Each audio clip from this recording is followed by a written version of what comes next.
కారణం ఏంటంటే యేసు అనగా నిన్ను రక్షించువాడు అని అర్థం. ఈ లోకంలో మనల్ని రక్షించేవారు ఎవరు లేరు.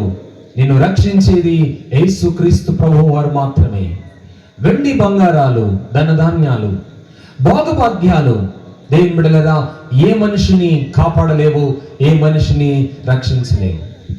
ఏది ఒక రోజుకి మనిషికి ఏది అక్కరకు రాదు. ఉగ్రత దినమున ఆస్తి ఏది కూడా అక్కరకు రాదు.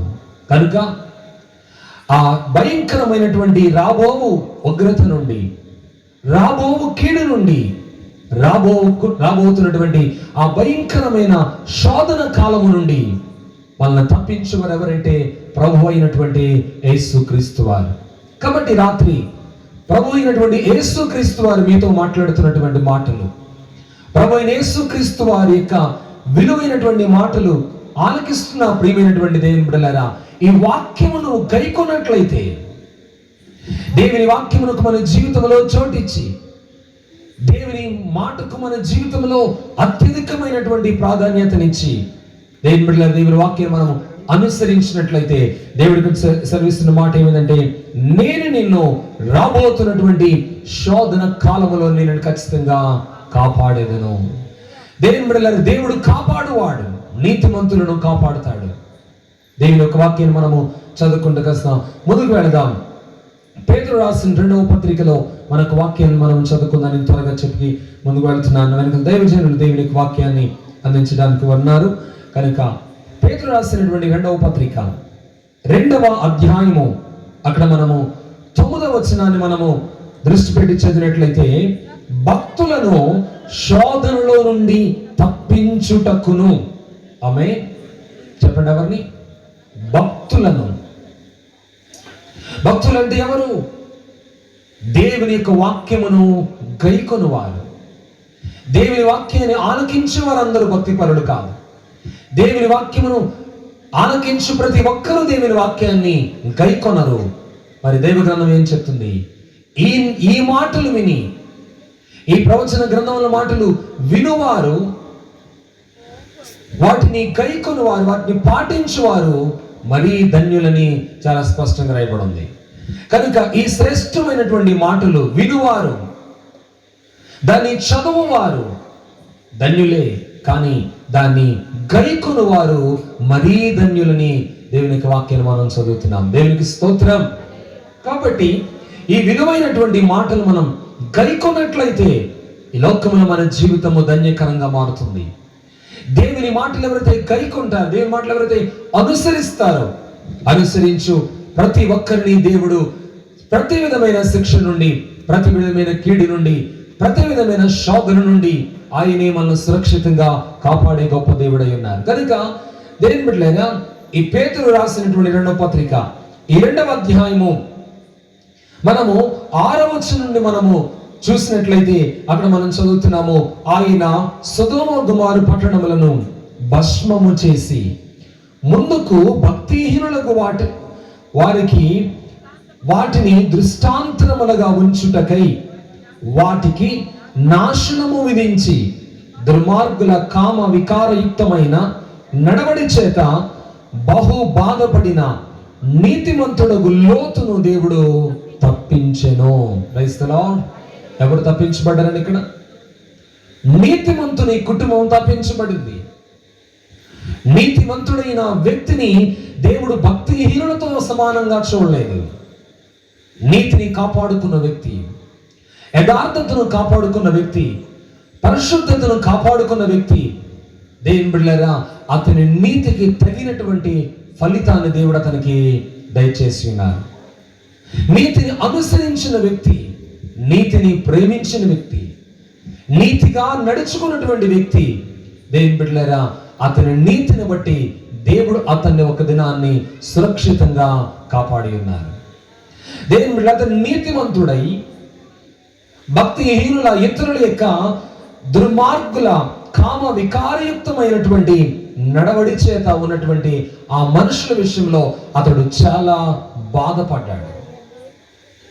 ప్రియులారా భక్తిహీనులైనటువంటి అనేక మంది దేవుడంటే ఎవరో, దేవుడంటే ఏంటో, దేవుని గురించినటువంటి భయము, దేవుడి పట్ల భక్తి, దేవుని మీద శ్రద్ధ లేకుండా పాపములో, శాపములో ప్రియులారా అనేక రకాలైనటువంటి పాపపు క్రియల చేత నశించిపోతున్నటువంటి వారందరినీ చూసినటువంటి నీతిమంతుడైన లోతు యొక్క హృదయం ఏమైందంట, నొచ్చుకుంది. అయ్యో, దేవుని మాటలు ఎంత విలువైనవిగా ఉండగా దేవుడు మనుషులకి ఎన్ని ఆశీర్వాదాలు సిద్ధపరిచి ఉంచగా, దేవుడు మనుషులందరినీ ఒక అద్భుతమైన రీతిలో సృష్టించి ఒక మంచి మార్గాన్ని మనిషి ముందు పెట్టి, ఈ మార్గంలో నువ్వు నడువు అంటే మనుషులందరూ ఆ మార్గమును విడిచిపెట్టి ఎవరికి నచ్చినటువంటి త్రోవలో, ఎవరికి నచ్చినటువంటి రీతిలో, ఎవరికి తోచిన విధంగా వీళ్ళని జీవిస్తూ దేవుని మాటకు చోటేయకుండా, దేవుని మాటను అనుసరించకుండా, దేవుని మాటకు లోబడకుండా తమకిష్టానుసారముగా నడుచుకుంటున్నటువంటి దేవుని బిడ్డలారా, ఆ సొదొమ గొమొర్రా యొక్క పట్టణముల విషయంలో దేవుడు ఎంతగానో విచారపడ్డారు, దేవుడు ఎంతగానో విచారించారు. కారణం ఏంటంటే వారిలో కాస్తంత అయినా దేవుని భయము లేదు. అయ్యో, దేవుడున్నాడు, దేవుడు చూస్తున్నాడు, దేవుడు గమనిస్తున్నాడు. మనం సృష్టించినటువంటి మన కన్న తండ్రి అయిన దేవునికి మనం ఆయాసకరంగా జీవిస్తున్నాం. దేవుడు ఒక మంచి మార్గాన్ని మన ముందు పెట్టారు. ఈ మార్గములో మనం నడవలేకపోతున్నామని అవగాహన ఏ ఒక్క వ్యక్తిలో దేవుని బిడ్డలారా కలిగి లేరండి. ప్రతి వ్యక్తి అందరూ త్రోవ తప్పి యాకముగా పనికి మాలిన వారైరి అని రోమపత్రంలో రాయబడిన ప్రకారం త్రోవ తప్పి దేవుని మార్గములు గైకొనక, దేవుడున్నాడనే సంగతి గ్రహించక, ఎవరికి నచ్చినట్లుగా వారు, ఎవరికి ఇష్టం వచ్చినట్లుగా వారు జీవిస్తున్నటువంటి దేవుని బిడ్డలారా, ఆ రోజుల్లో దేవుడు ఒక భయంకరమైనటువంటి శిక్షను, ఒక భయంకరమైనటువంటి ఉగ్రత, దేవుని కోపము ఆ రెండు పట్టణాల మీదకు వచ్చి దేవుని బిడ్డలారా అక్కడ ఉన్నటువంటి అన్నీ కూడా ఏమైపోయినాయట, భస్మం అయిపోయినాయి. అంతా కూడా ఒక బూడిదగా మారిపోయే ఒక దినాన్ని దేవుడు అలా చేశాడు.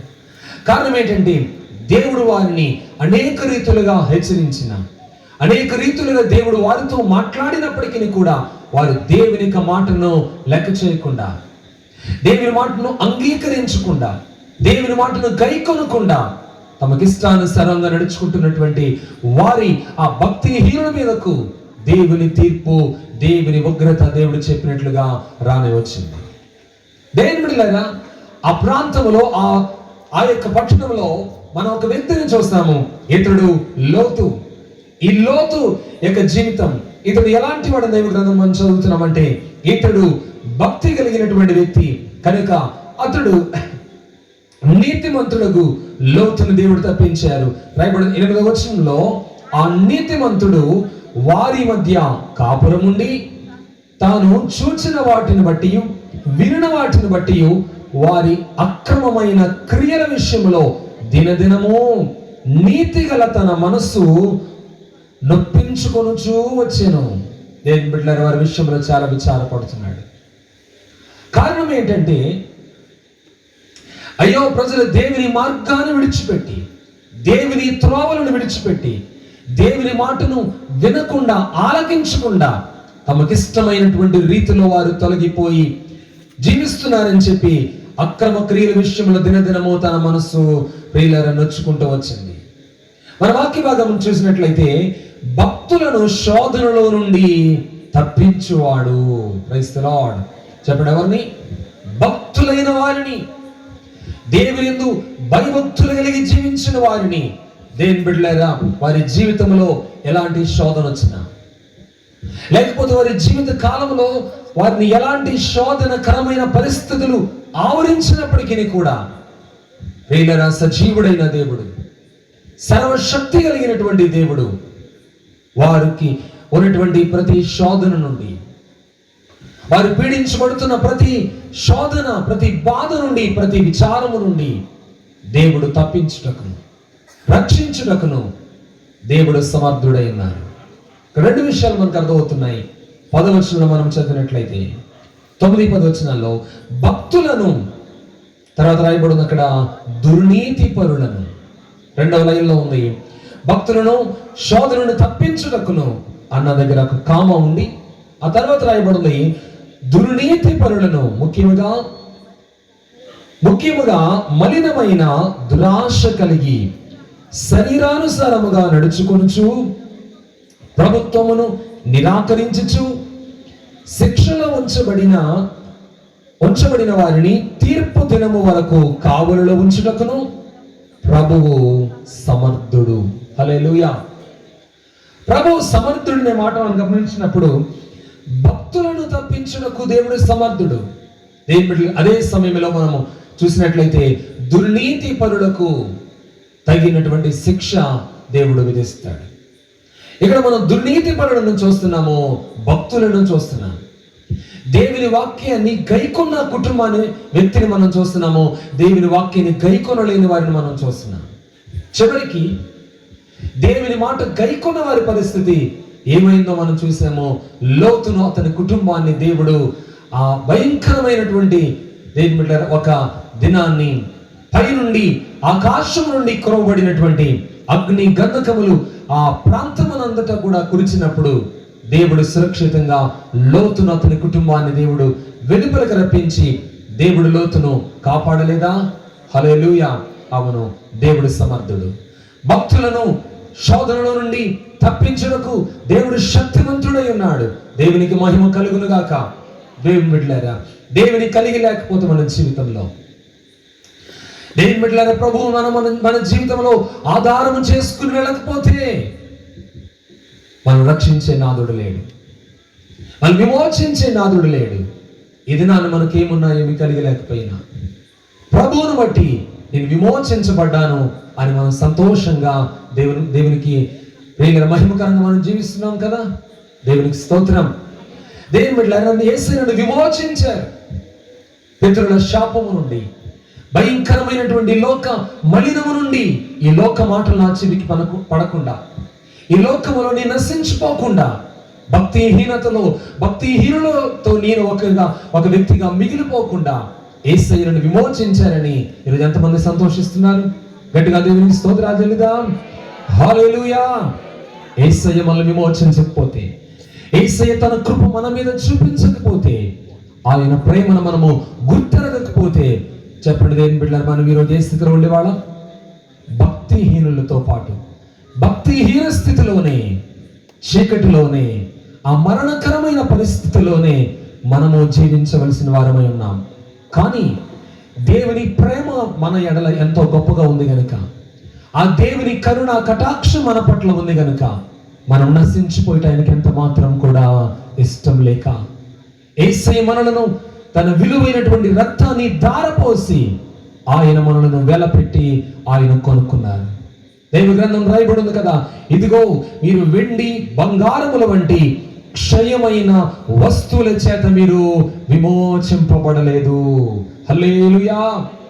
క్షయమగు వస్తువులు మనం రక్షించలేదు. క్షయమగు వస్తువుల్లో దేవుని బిడ్డలారా మనకు రక్షణ లేదండి. క్షయమైనటువంటి దేవుని బిడ్డలారా ఈ వెండి బంగారముల వంటి వస్తువులు ఏది కూడా మనలను విమోచించలేదు. వాటికంట ప్రియం లేదు. రాయబడి ఉంది 19 పేతురు రాసిన మొదటి పత్రిక 1:19 అమూల్యమైన రక్తము చేత, అనగా నిర్దోషమును నిష్కళంకమునగు గొర్రె పిల్ల వంటి క్రీస్తు రక్తము చేత విమోచింపబడితిరని ఎరుగుదురు గదా. హల్లెలూయా. నేటి దినాన్ని సంతోషంగా ఈ మొదటి గుడికలో హాజరైన ప్రియ సహోదరి సహోదరులారా, మీ సంతోషానికి, మీ క్షేమానికి, మీ క్షేమ స్థితికి కారణము ఏంటి అనుకుంటున్నారు మీరు? యేసయ్య మన కొరకు చేసినటువంటి త్యాగం, ఆయన బలియాగం, ఆయన చేసినటువంటి ఆయన పడ్డ ప్రయాసంతో కూడా దేవుని బిడ్డలారా నేటి దినాన్ని మన సంతోషానికి, నేటి దినాన్ని మన రక్షణకు కారణమైందా లేదా? హల్లెలూయా. కారణం మనంతటి మనం విమోచించబడలేదు. ఏ విధము చేతనైనను ఈ లోకంలో ఏ ఒక్కరు కూడా మనల్ని విమోచించలేరు. ఎప్పుడైతే దేవుని మాటలు నువ్వు వింటావో, ఎప్పుడైతే దేవుని మాటలు నాతో మాట్లాడుతున్నాడు ప్రభు అని మనం అర్థం చేసుకుని మన జీవితానికి అన్వయించుకుంటామో, ఆ వాక్యమే మన జీవితంలో కార్యసిద్ధి జరుగుతుంది. విన్నటువంటి ప్రతి ఒక్క మాట ద్వారా దేవుడు నీతో నాతో మాట్లాడి, దేవుని బిడ్డలారా, ప్రతి విధమైనటువంటి మూర్ఖులకు ఈ తరము వారిని నుండి దేవుడు మనలను వేరు చేసి ప్రత్యేకపరిచి మనల్ని ప్రేమించి ఈ మహారక్షణ భాగ్యాన్ని దేవుడు మనకు అనుగ్రహించారు. దేవునికి స్తోత్రం చెప్దాం. హల్లెలూయా. మనం రక్షించింది ఏంటంటే దేవుని ఉచితమైనటువంటి కృప. దేవుని బిడ్డలారా, మనం భక్తిహీనతలో, అజ్ఞానంలో, మరణకరమైనటువంటి వ్యాధుల చేత, చీకటిలో, అంధకారములో జీవిస్తున్నటువంటి స్థితిలో ఉన్న మనలను యేసయ్య ప్రేమించి కనికరించి ఆయన మాటతో మనలను దర్శించి ఆయన మాట చేత ఆయన మనలను ఆకర్షించి తన బిడలగా దేవుడు మనలను మార్చుకున్నారు. హల్లెలూయా. ఇది నా ప్రభు స్వరము, ఇది నన్ను సృష్టించిన నా దేవుని స్వరము అని ఏ రోజైతే మనం అర్థం చేసుకున్నామో, ఏ రోజైతే మన హృదయం తెరవబడిందో, ఏ రోజైతే ఈ వాక్యములు నాతో మాట్లాడుతున్నాయనేటువంటి గ్రహింపులోనికి వచ్చామో, దేవుని బిడ్డలారా, ఆ దినాన్ని దేవుని ప్రత్యేకమైన కరుణ హస్తము మన మీద చాపి మూర్ఖులకు ఈ తరము వారికి భక్తిహీనత నుండి, భక్తిహీనుల నుండి, చెడు సహవాసము నుండి యేసయ్య మనలను ప్రత్యేకపరిచి వేరు చేసి తన విలువైనటువంటి రక్తమును, ఇదిగో నీ కొరకే నేను దారపోసానని ఆయన తను తాను మనకు ప్రత్యక్షపరుచుకుని, దేవుని బిడ్డలారా, ఆయన మనలను విమోచించి ఉన్నారు. కనుక మానవునికి, సహోదరి సహోదరుడు, నీ అంతటి నీవుగా ఈ లోకంలో ఎన్ని రకాలుగా నీవు ప్రయాసపడినప్పటికీ కూడా నీకు విమోచన లేదు, నీకు విడుదల లేదు. శోధన కాలములో నీవు తప్పించబడను లేవు, నీ అంతటి నీవుగా లేదు. వ్యక్తిగతముగా నీవు ఏదో విధంగా నన్ను నేను తప్పించుకోగలను వీళ్ళ అనుకుంటున్నావేమో. నీవు నీ అంతటి నీవుగా ఏమి చేసినప్పటికీ కూడా రక్షించబడలేవు, విమోచించబడలేవు. నీవు కాపాడుకోలేవు. నిన్నే కాదు, ఈ భూమి మీద ఉన్నటువంటి సమస్త మానవులందరినీ కూడా ఆ భయంకరమైనటువంటి నరకము నుండి తప్పించడానికి నజరేయుడైనటువంటి యేసుక్రీస్తు ప్రభువారు 2000 సంవత్సరాల క్రితం ఈ లోకానికి రావాల్సి వచ్చింది. హల్లెలూయా. కారణం ఏంటంటే దేవుడు అనుగ్రహించు మహిమను కోల్పోయినటువంటి ఈ మనిషికి మనలా అట్టి విలువైనటువంటి మహిమనిచ్చి, భక్తిహీనతలో, అజ్ఞానములో మనము పాపము చేతను, అపరాధము చేతను చచ్చిన స్థితిలో ఉన్న మనలను యేసయ్య ప్రేమించి తన స్వరక్తము చేత ఆయన మనలను ప్రత్యేకపరిచినను వేరు చేసి ఆయన బిడ్డగా మనలను మార్చుకున్నారు. దేవునికి స్తోత్రం. కనుకనే ఈ రాత్రి దేవుని బిడ్డలకు సంతోషంగా, ఆనందంగా, మనము శాంతితో, సమాధానముతో, నెమ్మదితో మనం జీవించగలుగుతున్నామంటే ఇది మన క్రియల వల్ల కలిగినది కాదు. దేవుడు మనతో మాట్లాడగా ఇది దేవుని మాటే అనేటువంటి ప్రియుల గ్రహింపులోనికి ఒకరోజు మనం వచ్చినప్పుడు, దేవుడు మన హృదయాన్ని తెరిచినప్పుడు యేసయ్య యొక్క సిలువలో ఉన్న విలువ, యేసయ్య ప్రేమలో ఉన్న విలువ, యేసయ్య ప్రయాసంలో ఉన్న విలువ మనకి ఏ రోజైతే అర్థమైందో, దేవుని బిడ్డలారా, ఆ దినాన్ని ఆయన మనలను ప్రత్యేకపరిచి వేరు చేసి ఉన్నారు. వాక్య భాగం చదువుతున్నాము. అమూల్యమైన రక్తము చేత మీరు విమోచింపబడితిరని ఎరుగుదురు కదా. హల్లెలూయా. ప్రియ సహోదరి సహోదరుడా, యేసుక్రీస్తు ప్రభువారు ఇదిగో నీ కొరకు తన విలువైనటువంటి జీవితాన్ని దారపోసి తన రక్తాన్ని నీ కొరకు కార్చి ఆయన తన 2 చేతులు చాచి ప్రతి నిత్యం నీ కొరకు ఎదురు చూస్తున్నారు. బుద్ధిగంత నివాసులారా, నా వైపు చూచి రక్షణ పొందండి. ఇదిగో నీ అంతటి నీవుగా, నీ అంతటి నీవు ఏ విధంగానైనా సంపాదించుకోలేని రక్షణ, నీ పితరులు కానీ, నీ బంధువులు కానీ, నీవు కన్నవారు కానీ ఎవరు కూడా ఎవరి ద్వారా నువ్వు పొందలేనటువంటి ఈ మహారక్షణ ఆనందం ఇదిగో నీకు ఉచితంగా నేను ఇస్తున్నాను, నా యొద్దకు రా అని దేవుడు ప్రతి ఒక్క వ్యక్తిని ప్రేమతో తన చేతులు చాచి పిలుస్తూ ఉన్నారు. హల్లెలూయా, హల్లెలూయా.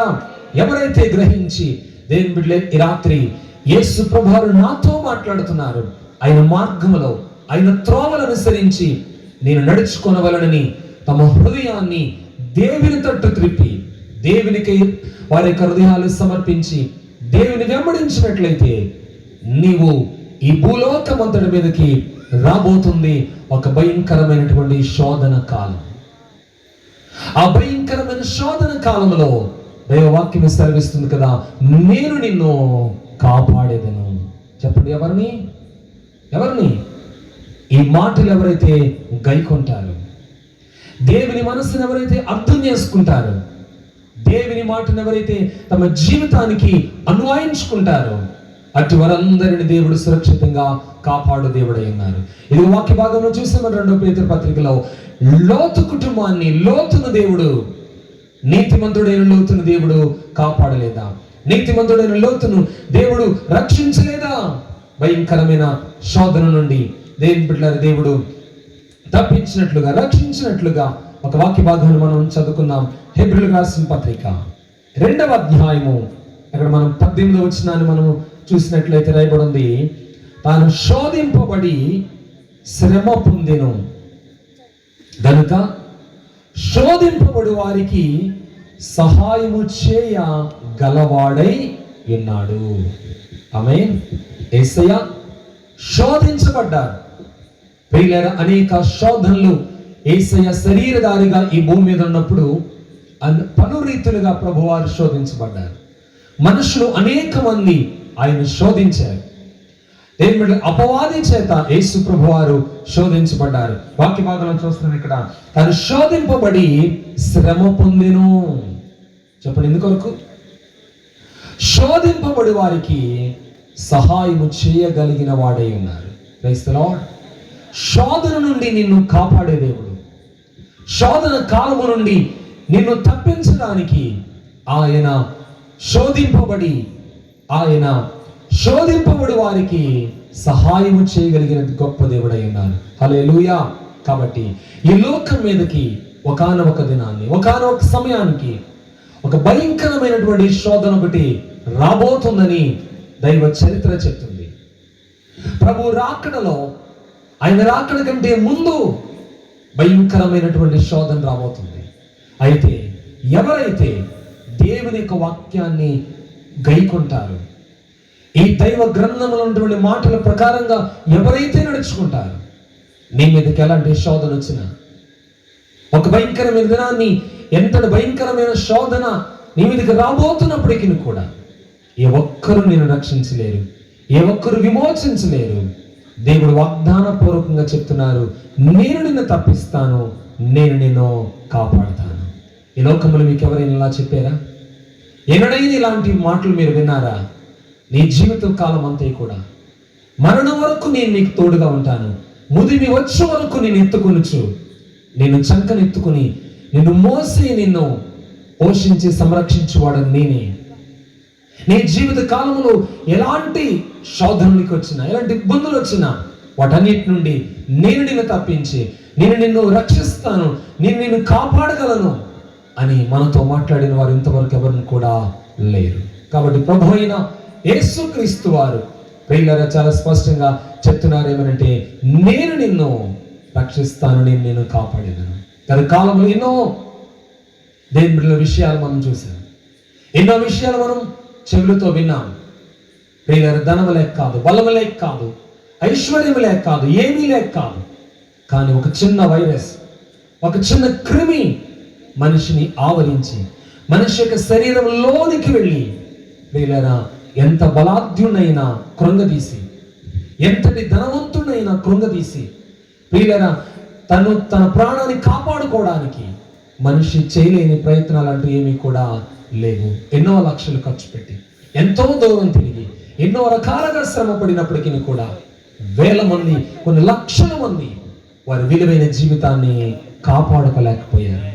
ఎందుకు ఈ మాటలు మీకు జ్ఞాపకం చేస్తున్నానంటే, దేవుని బిడ్డలారా, నీకు ఎదురవుతున్నటువంటి జీవిత కాలంలో ఎదురవుతున్నా, అది ఎలాంటి శోధన అయినా, అది ఎలాంటి ఇబ్బంది అయినా, అది ఎలాంటి కష్టమైనా, దాని నుండి నిన్నెవరూ కాపాడలేరని, నీకు ఏది కూడా ఈ లోకంలో అక్కరకు రాదని, సర్వశక్తి కలిగినటువంటి యేసునాథుడిని మన జీవితంలో కలిగి ఆయన మాటల ప్రకారంగా నీవు నడుచుకుంటూ వెళ్ళిపోతూ ఉంటే, నీ జీవితంలో ఎదురైన ప్రతి కష్టం నుండి, ప్రతి ఇబ్బంది నుండి ప్రతి శోధన నుండి, అది మానసికంగానైనా శారీరకంగానైనా, అది ఏ విధమైన కష్టమైనా, ఏ విధమైన నష్టమైనా, ఏ విధమైన శ్రమ అయినప్పటికీ కూడా యేసయ్య రక్షించుటకు, తప్పించుటకు, బాగు చేయుటకు, నీ అడుగులు స్థిరపరచుటకు, నీకు తన రాజ్యాన్ని ఇవ్వడానికి యేసయ్య రాత్రి సిద్ధంగా ఉన్నారు. దేవునికి మహిమ కలుగును గాక. ఇంకా నామకార్థతలో ఇంకా చూద్దాంలే, చేద్దాంలే, ఇంకా ఎంతో కాలంగా వింటూ నీ హృదయాన్ని, నీ జీవితాన్ని పరిపూర్ణంగా యేసయ్యకు సమర్పించుకోలేని స్థితిలో రాత్రి వాక్యం వింటున్నావా సహోదరి, సహోదరుడా? దైవ వాక్యం ఇదిగో నీ కొరకే. నేను రక్షించువారెవరు లేరు, విమోచించువారెవరు లేరు, కానీ నిజ రక్షకుడైనటువంటి యేసు ఉన్నారని, ఆయన నిన్ను గమ్యానికి చేర్చువారని, ఆయన నిన్ను అద్దరికి చేర్చువాడని, ఎవరి ముందైతే నువ్వు తలదించుకున్నావో వారి ఎదుట నీ తల ఎత్తువానిగా చేయవాడని, అవమానముల మధ్య నిన్ను కనపరచువాడని, ప్రతి విధమైనటువంటి ఇబ్బందికర పరిస్థితుల్లో నీకు జయమిచ్చువాడని, సర్వశక్తి కలిగిన యేసయ్య నీ జీవితానికి, నా జీవితానికి, సమస్త మానవులందరికీ కూడా యేసు చాలిన దేవుడని ఈ మొదటి రాత్రి మీకు ప్రకటిస్తున్నాం. అట్టి దేవుని మాటలు వింటూ, అట్టి దేవుని యొక్క త్రోవలు ఎవరైతే నడుస్తారో నిశ్చయముగా దైవగ్రంథం చెప్తుంది కదా, ఈ మాటలు గైకొను వారందరూ ధన్యులు, ధన్యులు. కాబట్టి రాత్రి మనం ధన్యులుగా తీర్చిదిద్దబడదాం. దేవుని వాక్యమును మనం అనుసరించి జీవిద్దాం. రాబోతున్న ప్రతి కీడు నుండి, రాబోతున్న ప్రతి శోధన నుండి, రాబోతున్న ప్రతి భయంకరమైన పరిస్థితి నుండి కాపాడే దేవునికి లోబడి మన జీవితాలు సంపూర్ణంగా ఆయనకు సమర్పించుకుందాం. మరొక వాక్యం చెప్తుంది, నీవు కలిగి ఉన్నటువంటి ఏ వస్తువు నిన్ను రక్షించలేదు. యేసయ్య రక్తం, ఆయన త్యాగములోనే మనకు రక్షణ ఉంది, ఆయన త్యాగములోనే మనకు విడుదల ఉంది, ఆయన త్యాగములోనే గొప్ప ఆశీర్వాదం ఉంది. కాబట్టి గొప్ప ఆశీర్వాదాన్ని పొందడానికి అందరూ కూడా చిన్న ప్రార్థన చేద్దాం. దేవుడు తన మాటలు మన కొరకు దీవించును గాక. రండి, మోకరించండి మీరు నా స్థలంలో. దేవానికి స్తోత్రం. Praise the lord. హల్లెలూయా. నీవు నా వాక్యమును గైకొంటివి గనుక శోధన కాలములో నేను నిన్ను కాపాడగలను, నేను నిన్ను తప్పించగలను.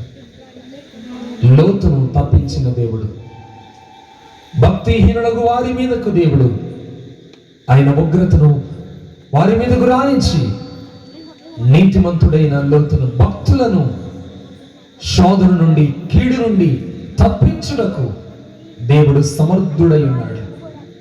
ఈ రాత్రి మన ధైర్యం ఏమైంది? నీ జీవితంలో నువ్వు వేటిని ఆధారం చేసుకుంటున్నావు? దేవుని మాటనే ఆధారం చేసుకో, మనుషుని మాటలు ఆధారం చేసుకోవద్దు. లోకములు ఏ విషయాలు ప్రామాణికంగా తీసుకోవద్దు.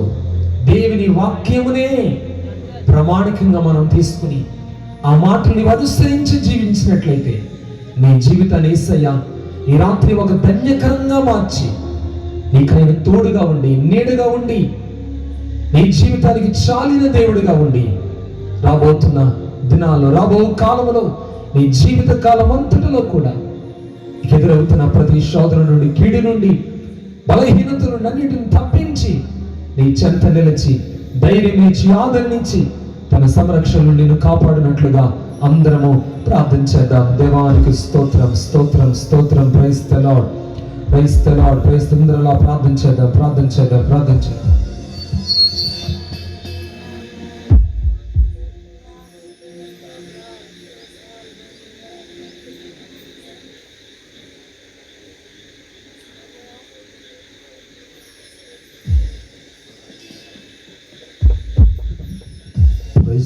హల్లెలూయా, స్తోత్రం. అందరూ స్వరమెత్తి ప్రభుని కనపడతాం.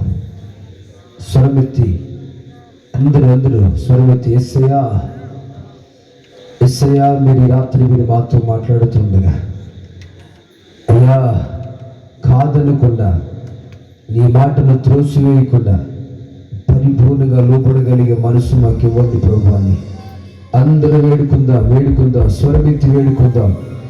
Praise the lord. Hallelujah, hallelujah. రాబోతున్న శోధన కాలములో తప్పించు దేవుడు, ఆయన భక్తులను కాపాడే దేవుడు. ఈ లోకములను తప్పించేవాడెవడు లేడు, కాపాడేవాడెవడు లేడు. అవును, భయంకరమైన పరిస్థితి ఎదురవుతున్నప్పటికీ ఎటు చూచిన భయమే, భయమే, భయమే. భయం వెంటాడుతున్న దినాలు, ఈ భయంకరమైన దినాల్లో కాపాడేవాడు ఆయన ఒక్కడేనని సూటిగా నీతో మాట్లాడి ఉండగా, ప్రైజ్ ది లార్డ్, హల్లెలూయా. అందరూ స్వరమెత్తి ప్రభువా నీ మాట కొరకు వేచి ఉన్నాము తండ్రిని వేడుకుందాం. ప్రైజ్ ది లార్డ్, హల్లెలూయా, హల్లెలూయా. ఓ ప్రభువా, ఓ ప్రభువా, నీవే నా మంచి కాపరివి, నీవే నా మంచి కాపరివి.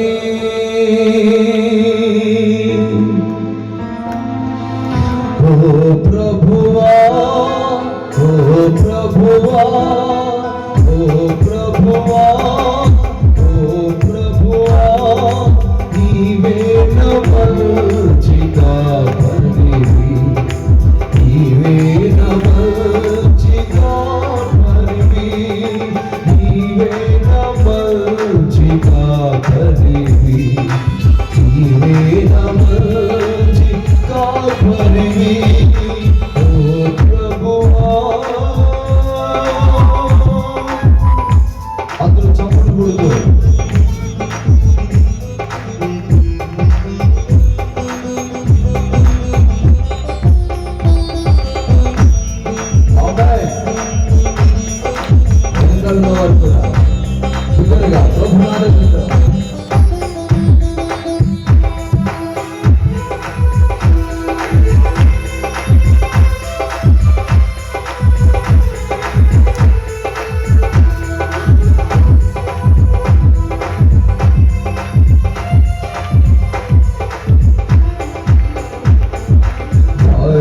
తప్పిన నన్ను నీవు వెదకి వచ్చి రక్షించితివి, దారి తప్పిన నన్ను నీవు వెదకి వచ్చి రక్షించితివి, నిత్య జీవమునిచ్చిన దేవా, నిత్య జీవమునిచ్చిన దేవా, నీవే నా మంచి కాపరివి, నీవే నా మంచి, పాడుతూ అందరూ కలిసి, నీవే నా మంచి కాపరివి, నీవే నా మంచి కాపరివి. ఓ ప్రభువా, ఓ ప్రభువా, ఓ ప్రభువా, ఓ ప్రభువా, నీవే నా మంచి కాపరివి, నీవే నా మంచి, నీవే నా మంచి కాపరివి, నీవే నా మంచి కాపరివి. ఓ ప్రభువా,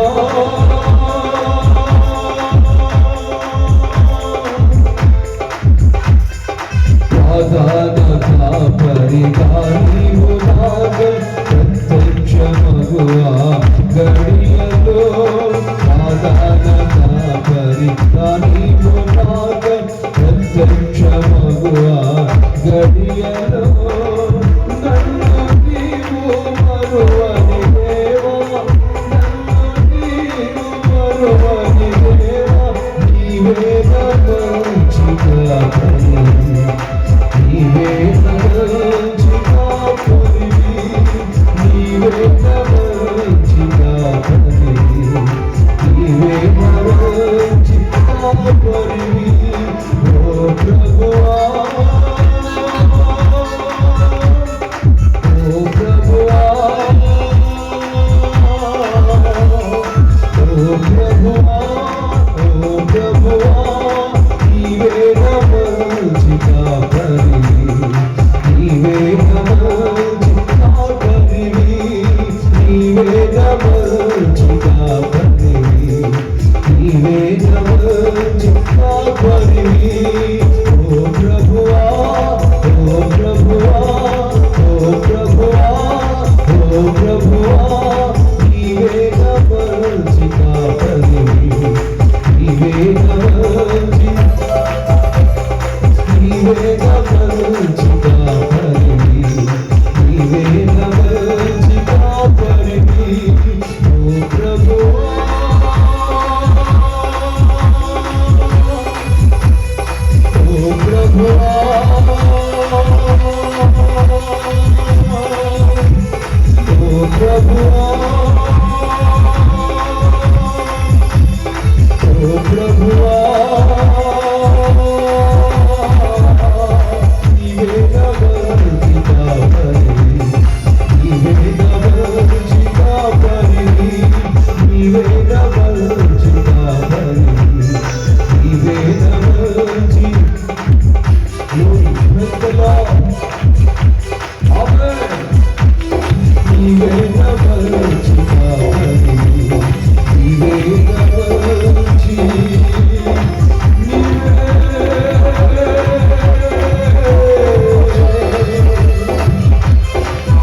జీవితాలను నువ్వు కట్టి భయంకరమైన పరిస్థితులు మా జీవితాలు ఎదురైనప్పటికీ నీ కృపతో మమ్మల్ని కాపాడినందుకే స్తోత్రాలు.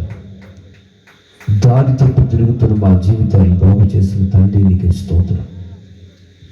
ఇంతవరకు మీ దాసు నిలబెట్టి నీ అమూల్యమైన వర్తమానాన్ని మీరు మాకు అందించడానికే స్తుతులు. మరొక పర్యాయం ప్రభువా, అల్పుడను అయోగ్యం నన్ను మరుగుపరిచి మీరు హెచ్చాలి, నేను తగ్గాలి. ఆశతో వచ్చి వీళ్ళందరినీ కనికరించి మరికొన్ని నిమిషాలు మీరు మాతో మాట్లాడమని యేసు పరిశుద్ధ నామములో బ్రతిమాలు వేడుకుంటున్నాం పరమ తండ్రి. ఆమేన్. దగ్గరగా దేవునికి స్తోత్రం చెల్లుదాం.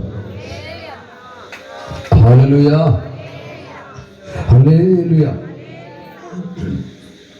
దేవుని మహాకృపను బట్టి గడిచిన కాలమంతా ప్రభువు కాపాడి ఈ 2022వ సంవత్సరంలో ఈ జనవరి మొదటి మాసము 9వ దినాన్ని మనకిచ్చిన, ఈ 10వ దినాన్ని మనకిచ్చిన దేవాదేవునికి అందరూ మరొకసారి చెప్పకుండా ఆగమనే వరకు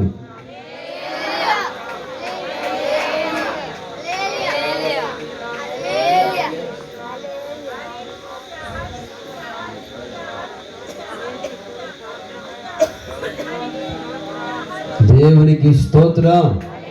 చెబుతా అందరి బిగ్గరగా స్తోత్రం స్తోత్రం స్తోత్రం స్తోత్రం స్తోత్రం స్తోత్రం స్తోత్రం స్తోత్రం. హల్లెలూయా. దేవునికి మహిమ కలుగును గాక. కొందరు బలహీనంగా ఉన్నట్టున్నారు, అందుకే స్తోత్రాలు చెప్పడానికి కూడా మీకు ఓపిక లేదు. నా దేవుడి రాత్రి మీకు కూడా శక్తినిచ్చును గాక. హల్లెలూయా. Praise the lord.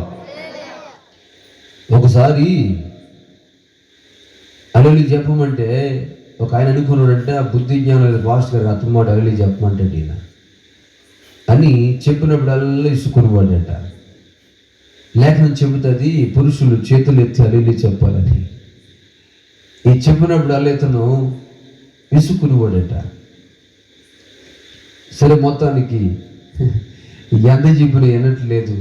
ఈ పాస్టర్ గారు అనుకున్నాడు, ప్రభా బిడ్డని కృపలో కనికరించిన ఆయన, మరి నీకు హల్లెలూయా చెప్పడానికి ఎందుకు అతను మనసు రావట్లేదు, నీకు హల్లెలూయా చెప్పేటట్లుగా 2 చేతులు ఎత్తి నేను కనపడేటట్లుగా కృపలో చెప్పి ప్రార్థన చేయడం మొదలు పెట్టేటట్టు. దేవునికి స్తోత్రం. ఒకసారి ఈ బజార్లో ఈ పాస్టర్ గారు వెళ్తే ఈ 2 చేతులు ఎత్తుకుని బజార్ నిలబడేటట్టు. హల్లెలూయా. ఈయన అనుకున్నాడు, ప్రభు ప్రార్థన ఆలకించే నీకు స్తోత్రం. ప్రభు ఇదేంటి నాయన గుళ్ళో హల్లెలూయా చెప్పమన్నాను కానీ మార్కెట్లో కూడా చెప్తున్నాడు 2 చేతులు ఎత్తి అని అనుకుని, ప్రభు తండ్రి మరి ఎంత భక్తి ఎందుకు పెరిగిపోతుంది ఆయన తండ్రి, మరి అంత అయితే బాగోదు కదా, గుళ్ళో చెప్తే సరిపోతుంది ఆయన అని అనుకుంటూ దగ్గరికి వెళ్ళాడట. అని అయ్యగారో ప్రార్థన చేయండి. ఏరా బాబు ఏమైందంటే ఏమీ లేదండి, చాలేరా మందుల్లో చెప్తే 2 చేతులు పైకి ఎత్తి మార్కెట్లో కూడా 2 చేతులు పైకి ఎత్తుతుంది వేడి దించో అని అంటే, అయ్యా దించుదామని నాకు ఉంది కానీ దిగట్లేదు అన్నదట. దించుదామని నాకు ఉంది కానీ చేతులు దిగట్లేదు. ఎరా ఏమైందంటే ఏమీ లేదంటే 2 చేతుల కింద దెబ్బకుండా పెద్ద పెద్ద సెకండ్లు వేసి నేను చెప్పాడు. దేవునికి స్తోత్రం. హల్లెలూయా. కొంతమంది నోరు విరామం లేకుండా దేవుని స్తుతించును గాక. హల్లెలూయా.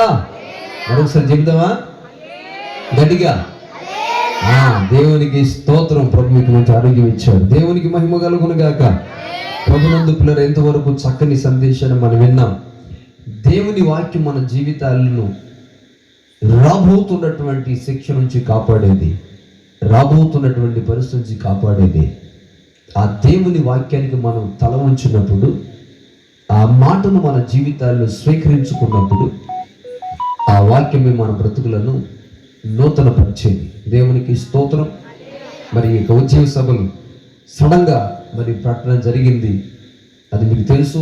ఎందుకంటే ప్రస్తుత పరిస్థితిని బట్టి మరి ఈ తర్వాత ఈ పండగల తర్వాత మరి వాతావరణం ఎలా ఉంటుందో, ఒకవేళ జరగడానికి ఇబ్బంది కలుగుతుందేమో అన్న ఉద్దేశంతో దైవజనులు ఇక కూడికలు అతి త్వరలోనే సర్వసాధారణంగా మార్చి నెలలో జరుగుతాయి.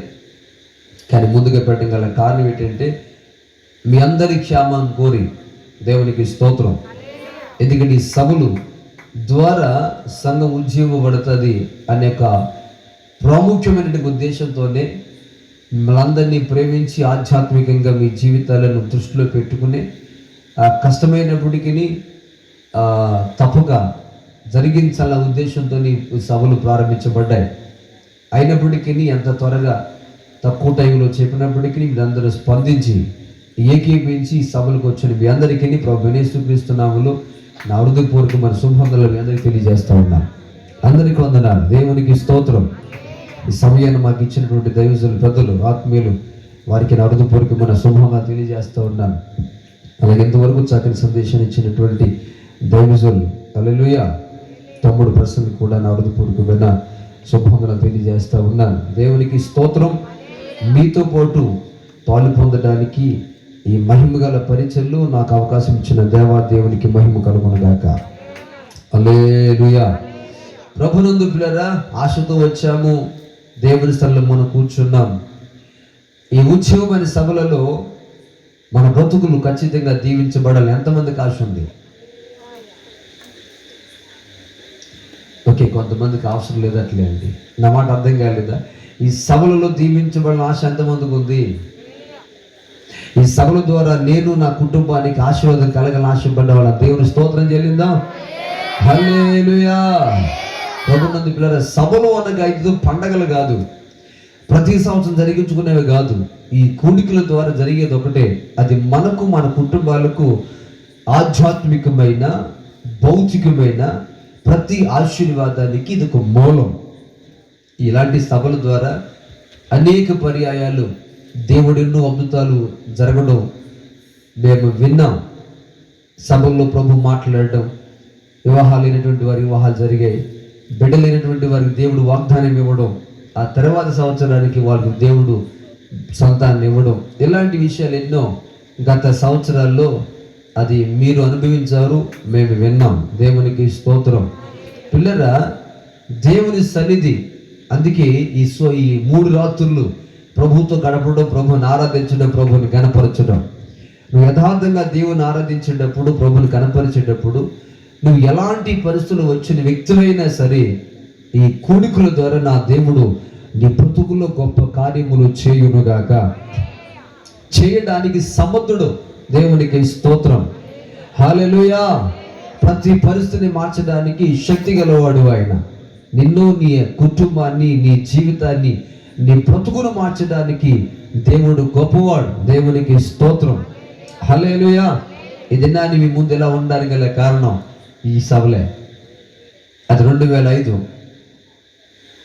మార్చి 6వ తారీఖు నుండి ప్రారంభించబడ్డాయి. 6, 7, 8 తారీఖులు. అద్భుతం ఏంటంటే, ఉద్యమ సభలను పేరు పెట్టి సడన్గా ఉపవాస కూడికలు మార్చేశారు. అందరికీ భోజనాలు సిద్ధపరచబడ్డాయి. ఆ రోజున వంటలు చేసేవాడు నేనే. ఈ పక్కన తిండి పెట్టుకుని వంట వండుతున్నాను. అందరికీ వచ్చేవాళ్ళందరికీ సాంబార్ శుభ్రంగా పొంగులాడుతూ మరిగిపోయింది. అన్నీ అయిపోయిన తర్వాత దైవజన్ అన్నారు, ఇది పెందుకు సంఘాల కనపట్టలేదేంటి, కనీసం ఎవరినోట కనీసం భాష కూడా లేవు, అందరు లాగుండరేంటి, ఇది కుదరదు అని చెప్పి ఇది ఉద్యమశాల పేరు పెట్టారు కనుక ఈ పూట అందరికీ భోజనాలు లేవు, ఉపవాసం అన్నారు. దేవునికి స్తోత్రం. దేవుని కృపండి. ఆ రోజున సంఘం అంతా శిరసు వంచి ఉపవాసం ఉండి దేవుని సన్నిధిలో ప్రార్థన చేయడం మొదలుపెట్టారు. హల్లెలూయా. ఆ సభలోనే దేవుడు నన్ను ఈ మహిమ గల పరిచర్యకి సేవకుడిగా పిలిచాడు. దేవునికి స్తోత్రం. ఈ సభలే నా జీవితానికి ఆశీర్వాదకరంగా మార్చి నా జీవితాన్ని మార్చాయి. దేవునికి మహిమ కలుగునుగాక. హల్లెలూయా. ఆ దినాన్ని ఆ సభలో నేను తీర్మానం చేసుకున్న ఈ మహిమ గల పరిచర్య జరిగించడానికి ఆ రోజు నుంచే నా వృత్తి మానుకుని ఈ పనిలో రావడానికి ప్రభు కృప చూపాడు. నేను చాలా తొందరపడ్డాను. సేవ చేయడం అంటే అంత తేలికేం కాదు. ఇది మహిమగల పరిచర్య. సేవ అనేది అంత తేలిక కాదు. ఎందుకంటే నేను దైవజనులకు అల్లుడిగా అయినప్పటికీ ఈ సేవ విషయంలో మాత్రం దూరంగా వెళ్ళిపోతుండేవాడిని. వాళ్ళని పడతామంటారు, మనకి ఎందుకు లే, మనం విశ్వాసం కనుక మన దారి వేరు, మన పని వేరు, ఆ సేవకులతో మనం కలిసి ఉండకూడదు అన్నట్లుగా నేను ఎప్పటికప్పుడు దూరం వెళ్ళిపోతూ ఉండేవాడిని. నేను దాంట్లో కలిసివాడిని కాదు. ఎందుకంటే సేవ అనేది ఎలాంటిదో నా చిన్నప్పటి నుంచి నాకు తెలుసు కనుక. దేవునికి స్తోత్రం. హల్లెలూయా. కానీ దేవుని కృపలో ఆ దినాన్ని సభలలో దేవుడు నా జీవితాన్ని ప్రభు నాతో మాట్లాడారు. ఆ దినాన్ని కేరళ రాష్ట్రం నుంచి దైవజనులు సైమన్ జార్జ్ గారు వచ్చారు. ప్రభు ఆయన ద్వారా మాట్లాడారు. తీర్మానం చేసుకున్న నా దేవుడు నాతో ఆనాటి నుండి నేటి వరకు నా ప్రభు నడిపించుకుంటూనే వస్తూ ఉన్నాడు. దేవునికి స్తోత్రం. ప్రభునందు పిల్లరా, ఈ సభలు కూడా ఈ సంవత్సరం మీ జీవితానికి ఆశీర్వాదకరంగా మార్చబడునుగాక. హల్లెలూయా. అయితే ఒకటి, దేవుని సన్నిధిలో మన బ్రతుకులు ఆశీర్వాదకరంగా మార్చబడి అది భౌతికమైన ఆధ్యాత్మికమైన 2 ఆశీర్వాదాలు మన బ్రతుకుల్లో పొందాలంటే, ఒకటి భౌతికమైన, 2 ఆధ్యాత్మికమైన. దేవునికి స్తోత్రం. హల్లెలూయా. భౌతికమైన అనగా నీ శరీర సంబంధమైన, నీ కుటుంబ జీవితాల్లో కావచ్చు, నీ వ్యక్తిగత జీవితాల్లో కావచ్చు, కావలసిన ప్రతి ఆశీర్వాదాన్ని, ప్రతి అవసరతను నా దేవుడు తీర్చునుగాక. రెండవదిగా నీ జీవితంలో ఆధ్యాత్మికమైన అవసరత. నీకు మారు మనసు లేదా? ఈ సభల్లో నా దేవుని కనికరించునుగాక. బాప్తిష్యం పొందకుండా నీ జీవితం కాలయాపన గడుపుతున్నావా? ఈ సభలో నా జీవుడు నీకు బాప్తిష్యం అనుగ్రహించునుగాక. హల్లెలూయా. బాప్తిష్యం పొంది కూడా దేవుని ఆత్మను పొందకుండా ఎండిన స్థితిలో ఉన్నావా? ఈ సభలో నా దేవుడు నేను ఒక ఉన్నతమైన అభిషేకముతో నింపునుగాక. హల్లెలూయా, హల్లెలూయా. ఇవి ఆధ్యాత్మికమైన ఆశీర్వాదాలు. దేవునికి స్తోత్రం. భూ సంబంధమైన శరీర సంబంధమైన వాంఛలను అన్ని కూడా విడిచిపెట్టుకొని సియోను కొరకు వేచి ఉండగలిగేటటువంటి ఆ కోరిక వాంఛ మీ అందరి హృదయములో సమృద్ధిగా దేవుడు కలగ చేయనిగాక. ఇది ఆధ్యాత్మికమైన ఆశీర్వాదం. దేవునికి స్తోత్రం. నూతన నిబంధన క్రైస్తవులైన మన జీవితాల్లో దేవుడు ఈ రెండింటిని మనకు అనుగ్రహించాడు. ఒకటి భౌతికమైన, రెండు పరసంబంధమైన. ఈ రెండు ఆశీర్వాదాలు మన జీవితాల్లో సమృద్ధిగా ఇవ్వగల సమర్థుడు. ఆమె చెప్దామా? హల్లెలూయా. అందరు ఇక్కడ ఉన్నారా?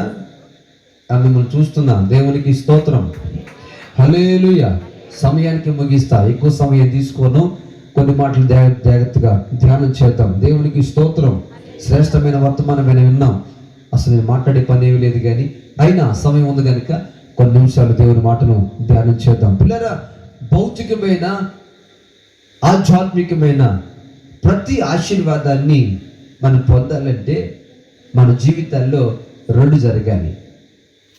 ఒకటి ఏంటంటే చేర్చుకోవాలి. దేవునికి స్తోత్రం. ఏం చేయాలి? చేర్చుకోవాలి. దేవునికి స్తోత్రాలు. హల్లెలూయా. చెప్పండి, ఏం చేయాలి? గట్టిగా చేర్చుకోవాలి. అంటే చేర్చుకోవడం అంటే దగ్గరికి, దేవునికి స్తోత్రం, లేక లోపలికి చేర్చుకోవాలి. హల్లెలూయా. అదొక భయంకరమైనటువంటి పేరుగాంచిన పట్టణం అది. ఆ పట్టణం పేరు ఏమిటంటే శపించబడింది అని అన్నారు. దేవుడే ఆ పట్టణానికి ఈ పేరు పెట్టాడు, శపించబడిన పట్టణం అని అన్నాడు. దేవునికి ఎంత కోపం వచ్చిందంటే ఆ పట్టణం మీద, దానిని ఒక్కడు కూడా ఉంచకుండా సమస్తాన్ని కూడా నిప్పి పెట్టండి అన్నాడు. అంటే దేవుని దృష్టికే అంత ద్రోహులుగా ఉన్నటువంటి పట్టణం అది. దేవుని ఆలోచనకే అంత అసహ్యాన్ని కలిగించేటటువంటి ప్రజలు. అందుకే వాళ్ళని చూడగా దేవుడికి బాధ కలిగి వీళ్ళు బ్రతికే దానికంటే ఒకప్పుడు వీళ్ళని లేకుండా చేస్తేనే బెటర్ అని వాళ్ళందరినీ కూడా ఒకేసారి అగ్గి చేత కాల్చి పడేశాడు. ఆ తర్వాత ఆ పట్టణానికి పేరు పెట్టింది ఏంటంటే ఇది శపించబడ్డ పట్టణం అని. మొదటిసారి జరిగింది. ఆ కాల్చబడిన పట్టణం తర్వాత కొన్ని కాలాల తర్వాత, కొన్ని సంవత్సరాల తర్వాత జరిగింది ఏమిటంటే అది మరలా ప్రాకారాలు కట్టారు, దానికి గోడలు నిలబెట్టారు, ద్వారాలు నిలబెట్టారు. మరలా అందులో ప్రజలు మరలా యథాప్రకారంగా నివసించడం మొదలు పెట్టారు. కానీ ఆ పేరుకు మాత్రం, ఆ పట్టణానికి మాత్రం ఆ పేరు మాత్రం పోలా. అయితే ప్రభునందు పిల్లరా, ఆ శపించబడిన పట్టణం అని పేరుగాంచినటువంటి ఆ పట్టణంలో దేవుడు రెండో మారు దాని మీద కనికరాన్ని చూపాడు. దేవునికి స్తోత్రం. జాలి చూపాడు. హల్లెలూయా. ఆ పేరుగాంచిన, ఆ శపించబడిన అన్న పేరుగాంచిన ఆ పట్టణంలో యేసు ప్రభు వారు ఆ ప్రాంతానికి వెళ్ళాలని ఆయనకి ఆశ కలిగింది. దేవునికి స్తోత్రం. ఎందుకంటే ఆయన ఆ ప్రదేశానికి వెళ్ళాలి, దాన్ని మార్చాలని అనుకున్నాడు. ఆ ప్రాంత ప్రజలను దర్శించాలనుకున్నాడు. ఆ ప్రాంతానికి వెళ్తూ ఉండగా ఆ ప్రాంతానికి ఆయన వస్తున్నాడన్న సంగతి ఒక ఆయనకి తెలిసిందట. వెంటనే ఆయన పరిగెత్తుకుని ఆ యేసు ప్రభును చూడాలని ఆశ కలిగి ఉన్నాడు ఆయన. వెంటనే యేసు ప్రభు వారు వచ్చేట దారికి ముందుగానే ఆయన వెళ్ళాడు. వెళ్ళిన తర్వాత యేసు ప్రభుతో అనేకమైన జన సమూహము ఆయనతో పాటు కూడా వస్తున్నారు. ఈ విస్తారమైన జన సమూహం ఉన్న కారణాన్ని బట్టి ఆయన యేసుని చూడలేకపోయాడు. వెంటనే సరే చూడలేకపోయాను కదా అని వెనక్కి వెళ్ళిపోకుండా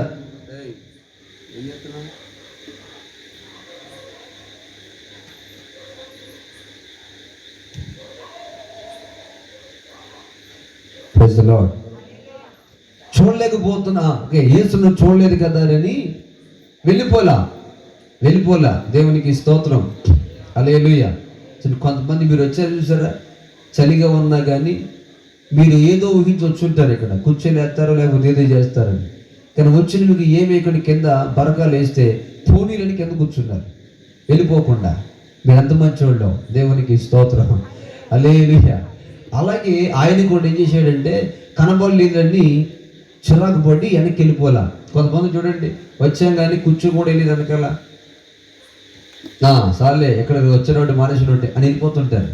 మీరందరూ మంచోళ్ళు. అలా కాకుండా చక్కగా కూర్చున్నారు. దేవునికి స్తోత్రం, దేవుడు మిమ్మల్ని దీవించును గాక, హల్లెలూయా. ఈయన వెళ్ళేం కానీ కనబడలేదు అని సాగు చెప్పి వెనక్కి వెళ్ళిపోలా. సర్వసాధారణంగా మనిషికి ఏమవుతుందంటే సాగులు చెప్పడం బాగా అలవాటు. ఒక చోటుకి వెళ్తాడా, నువ్వు చెప్పడం లేట్ అయిందన్నావు అనుకోండి, ఏదో షాక్ చెప్తారు. ఈ మొదటి రోజు ప్రార్థన రాలేదంటే మీరు మంచివాళ్ళు. కొంతమంది అంటారు వద్దాం అనుకున్నాం కానండి అంటారు, ఉచిదే వాళ్ళు రావాలి మనసులా. షాక్ చెప్పడం మనిషికి బాగా అలవాటు. ఏదో విధంగా తప్పించుకొని వెళ్ళిపోవడానికి బాగా ప్రయత్నం చేస్తూ ఉంటారు. కానీ ఏ షాకులు చెప్పలా, చూడడానికి అవకాశం లేకపోయినా కానీ ఎలాగైనా చూడాలనుకున్నాడు. దేవునికి స్తోత్రం, హల్లెలూయా. చూడండి పిల్లరా, షాకులు చెప్పే వాళ్ళ జీవితాల్లో ఏనాడు ఏది సాధించలేరు. ఆమేన్, హల్లెలూయా. అదే చదువుతలేదని చెప్పు అనుకోండి, అని చదవాలని ఉంది కానీ మరేముందిరా అంటే అదే పెన్నుని పుస్తకం కొనలేదు అందుకు నమ్మలేదంట. వాడి అసలు ఉద్దేశం ఏంటి, మానేద్దాం అని. ఇలా షాకులు చెప్పేవాడు ఎప్పుడు వాడి జీవితాల్లో విజయాన్ని పొందలేడు. ఒక పని చేయాలంటే షాకు చెప్పకూడదు. ఒక ప్రాంతానికి వెళ్ళండి, చూడండి షాకులు చెప్పి తప్పించుకునేవాడు వాడి జీవితంలో ఏది సాధించలేడు. వాడి బ్రతుకులు కూడా కార్యాలు జరగవు. దేవునికి స్తోత్రం. మేము రావాలని మాకు ఉంది కానండి మరి ఏమైంది, రావాలని మనసులే కానీ ఏదో షాకు చెబుతావు. నీవు షాకులు చెప్పినంత వరకు కూడా నీ జీవితాల్లో ఏ మార్పు రాదు, ఏ దీవెన పొందలేవు. దేవునికి స్తోత్రం, హల్లెలూయా. చూడండి, బతుకులో సాకులు చెప్తారట పనులోకి వెళ్ళకుండా. పనులోకి వెళ్ళలేదంటే ఏదో షాకు చెప్తారట. స్తోత్రం కలుగును గాక. అందుకే బైబిల్ అంటారు కదా, సోమరం వాడు ఇంట్లో కూర్చుని దారిలో సింహం ఉందంటాడేంటి. ఎక్కడ ఉంది, పడుకుంటాడు ఇంట్లో కూర్చొని దారిలో సింహం ఉందంట. వీడు వెళ్ళింది లేదు, చేసింది లేదు. అంటే వీడి పని ఏంటి తెలుసా, బయటికి వెళ్ళమంటారండి, దారిలో సింహం ఉందంటే వెళ్ళమని చెప్పరు కదా. షాకులు చెప్పేవాడు జీవితం ఎప్పుడులాగా ఉంటుంది. కానీ ఈయన మాత్రం షాకు చెప్పలా. ఆయన కనబడలేదు, చూద్దామని వెళ్ళాం కానీ చాలా మంది జనం ఉన్నారు అని షాకులు చెప్పలేదు, కానీ ఎలాగైనా చూడాలనుకున్నాడు. దేవునికి స్తోత్రం.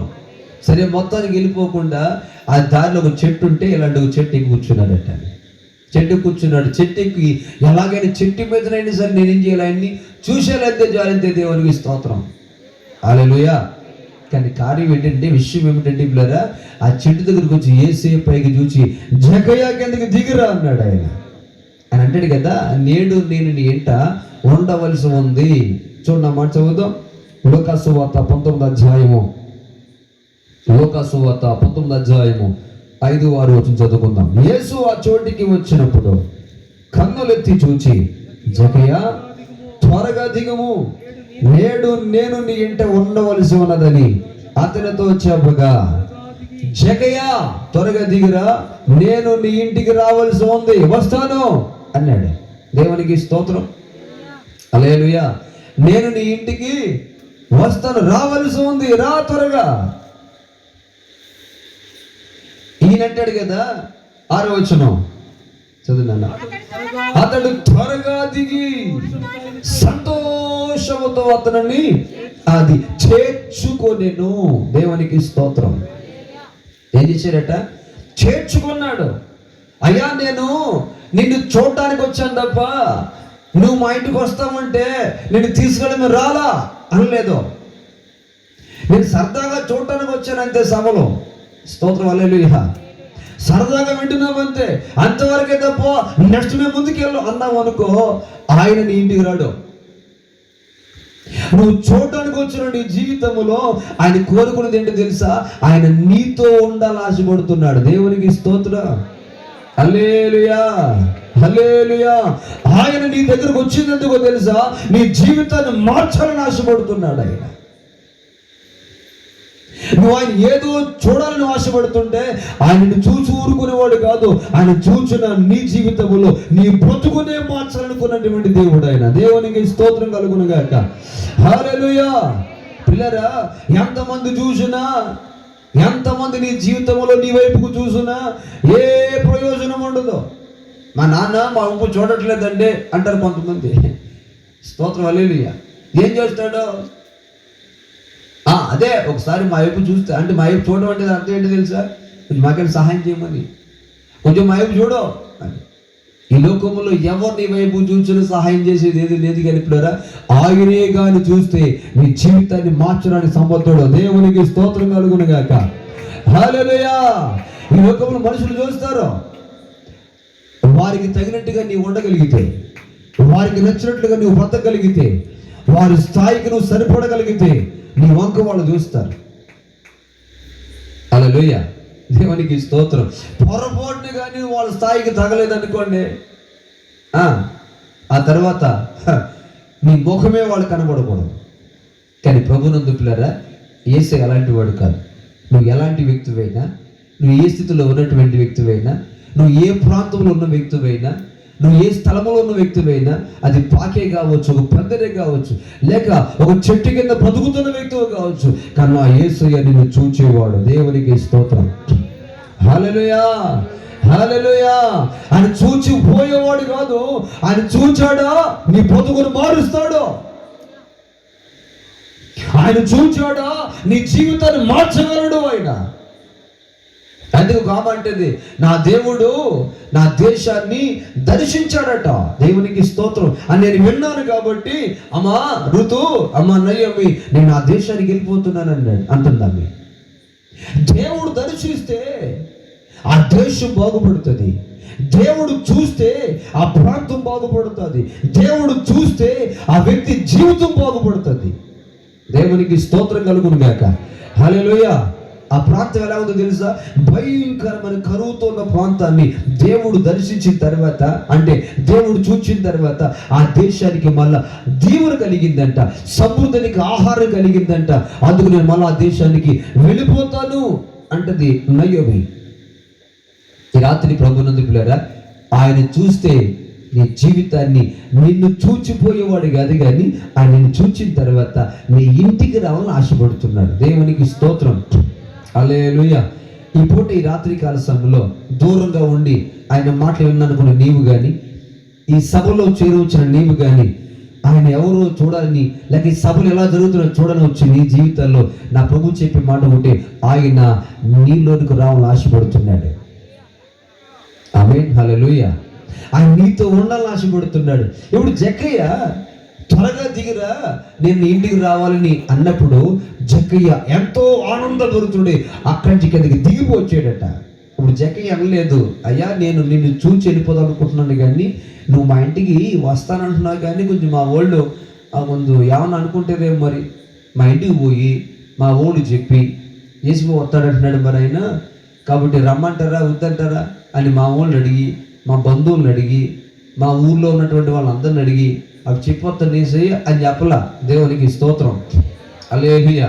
మళ్ళీ కొంతమంది చూడండి, కొంచెం మాకు టైం ఉంది కాబట్టి అండి, ఆయన వస్తానంటే బాగానే ఉంది కానీ కొంచెం టైం ఉంది, మా ఇంటి వాళ్ళు అడిగొస్తాం, లేక మా ఊరిని అడిగొస్తాం, లేక మా ఎవరినెవరు అడిగొస్తాం, మా బంధువులు అడిగొస్తాం, అందరు అడుగు చూడ ఆయన ఉన్నాడు ఆయన.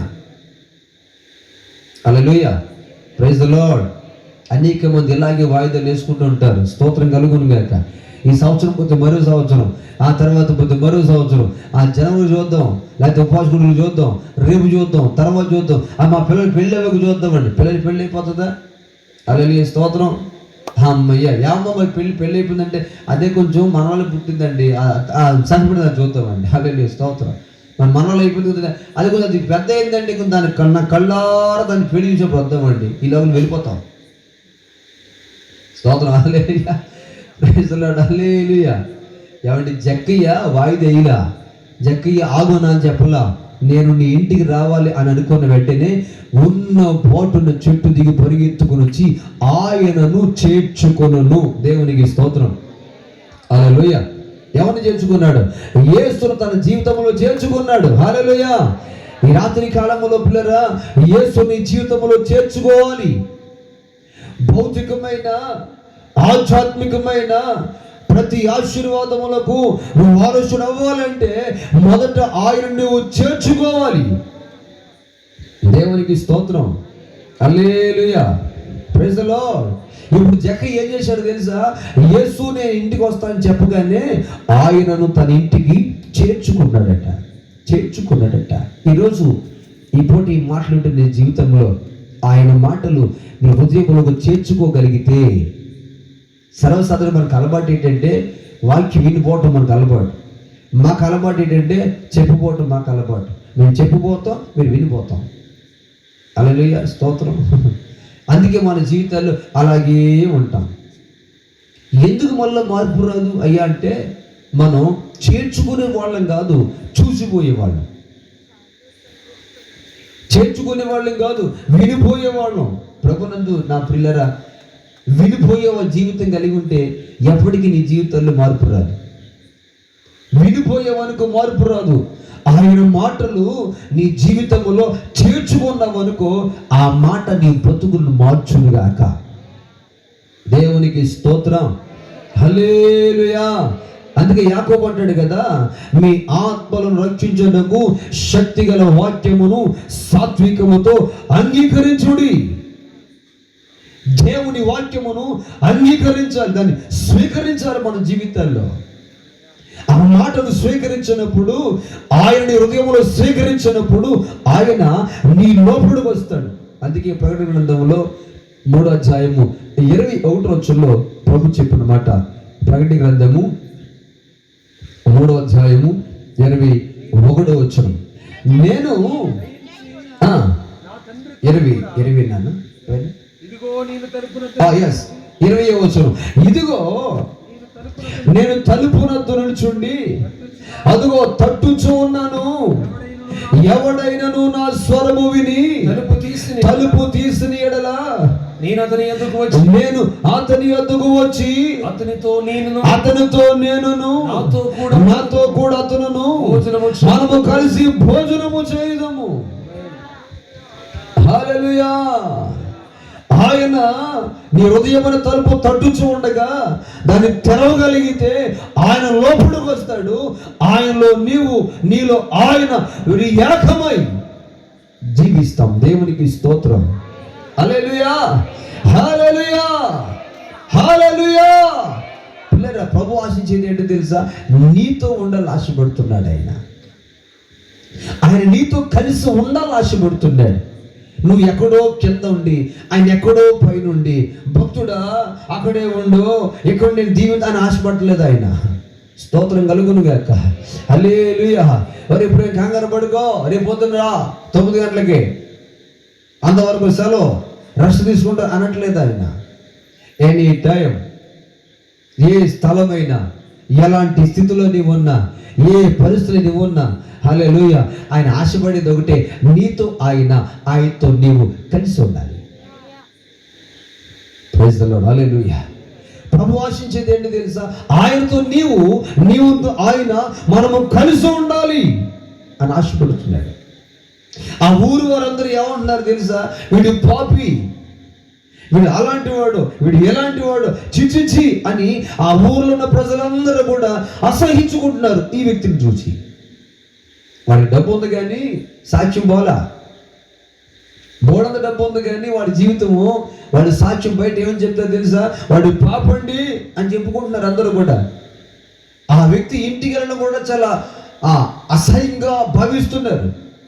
ఎవడైనా పొరపాటు ఆ వ్యక్తికి ఇంటికి వెళ్ళాడు అనుకోండి, ఒరేయ్ పల్లోడింటికి వెళ్ళావా ఆడింటికి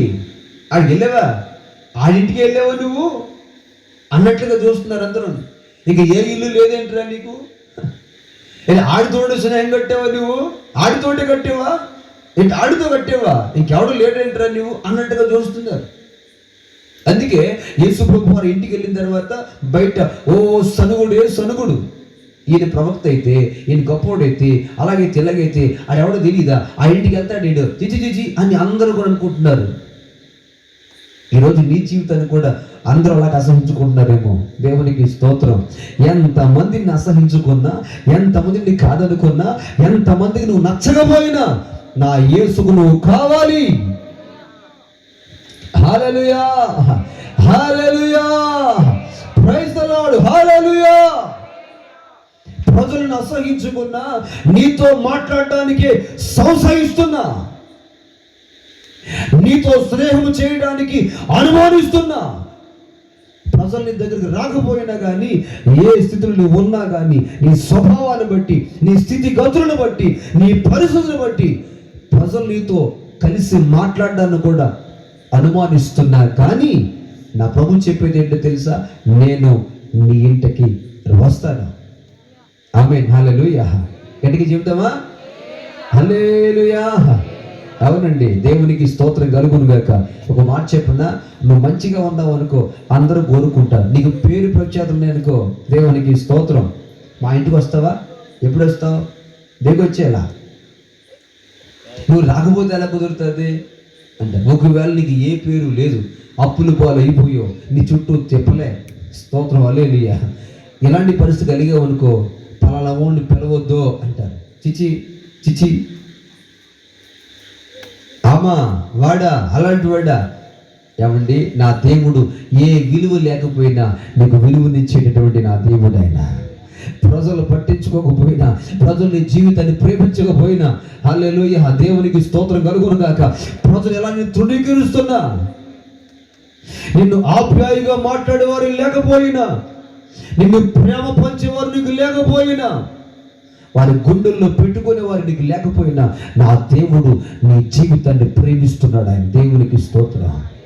హల్లెలూయా.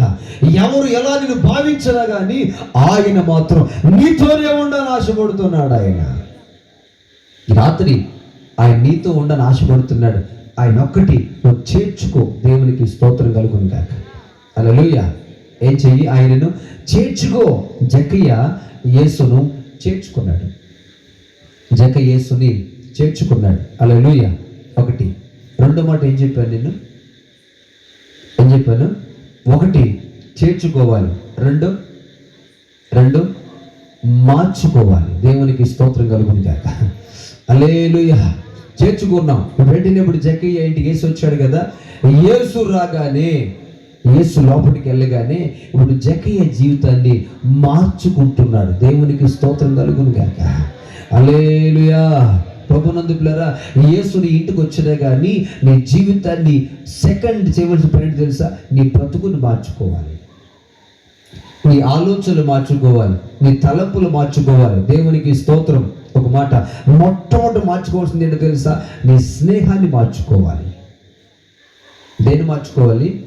యేసుని ఇంటికి వచ్చిన తర్వాత, ఆయన్ని హృదయంలో ఆహ్వానించిన తర్వాత నువ్వు మార్చుకోవాల్సింది ఏంటో తెలుసా? నీ స్నేహాన్ని మార్చుకోవాలి. దేవునికి స్తోత్రం కలుగును గాక. హల్లెలూయా. నువ్వు స్నేహాన్ని మార్చుకోవాలి. ఇప్పుడు నీ స్నేహం ఎవరితో ఉండాలి అంటే, విమోచించబడిన పరిశుద్ధులతో నీ స్నేహం ఏహం అవ్వాలి. ఒకప్పుడు ఆ రోడ్డు పక్కన తిరిగేవాడు కదా, 8 అయినా 9 అయినా, అర్ధరాత్రి 12 అయినా అక్కడే తిరుగుతూ వచ్చేవాడు కదా. ఒకప్పుడు నీ స్నేహితులు ఎవరు? ఒకప్పుడు నీ స్నేహం ఎవరు? ఒకప్పుడు నీ సహవాసం ఎవరు? యేసుని ఏంట చేర్చుకున్న తర్వాత నీ బ్రతుకును మార్చుకోవాలి. ఇప్పుడు జక్కయ్య మార్చుకున్నాడు. ప్రజలందరూ బయట ఉన్నారా? దేవునికి స్తోత్రం కలుగును గాక. హల్లెలూయా. యేసయ్యా నన్ను దీవించు, యేసయ్యా నన్ను దీవించు, యేసయ్యా నా కుటుంబాన్ని దీవించు. దీవించడం ఎందుకు నాకు తెలుసా? ఆయన ఇంటికి వచ్చిన తర్వాత నీ బ్రతుకును మార్చుకున్నావు అనుకో, అప్పుడే ఆయన ఆశీర్వాదం ఏంటో దిగవచ్చును గాక. దేవునికి స్తోత్రం. నీ స్థితిని మార్చుకున్నావు అనుకో, ఆయన నీ జీవితంలో మార్చుకున్నా, నీ బ్రతుకును దీవించును గాక. ఇవి ఏమి చేయకుండా యేసయ్యా దీవించు, యేసయ్యా దీవించండి, నీ అప్పటికి జరగదు. అది నీ లోపలికి వచ్చిన తర్వాత నీ బ్రతుకును మార్చుకోవాలి. దేవునికి స్తోత్రం కలుగును గాక. ఇప్పుడు జక్కయ్య యేసు తన ఇంటి ముందు ఉన్నాడు, తన గదిలో ఉన్నాడు కదా. ప్రజలందరూ గుమ్మ ముందు ఉన్నారు కదా, అందరిలో పైకి లేచిన వాడు అంటాడు కదా, నేను ఎవరి దగ్గర అన్యాయముగా దేనిని తెచ్చుకున్నానో దానికి 4 అంతులు వాడు తిరిగి ఇచ్చేస్తున్నాను నేను. హల్లెలూయా.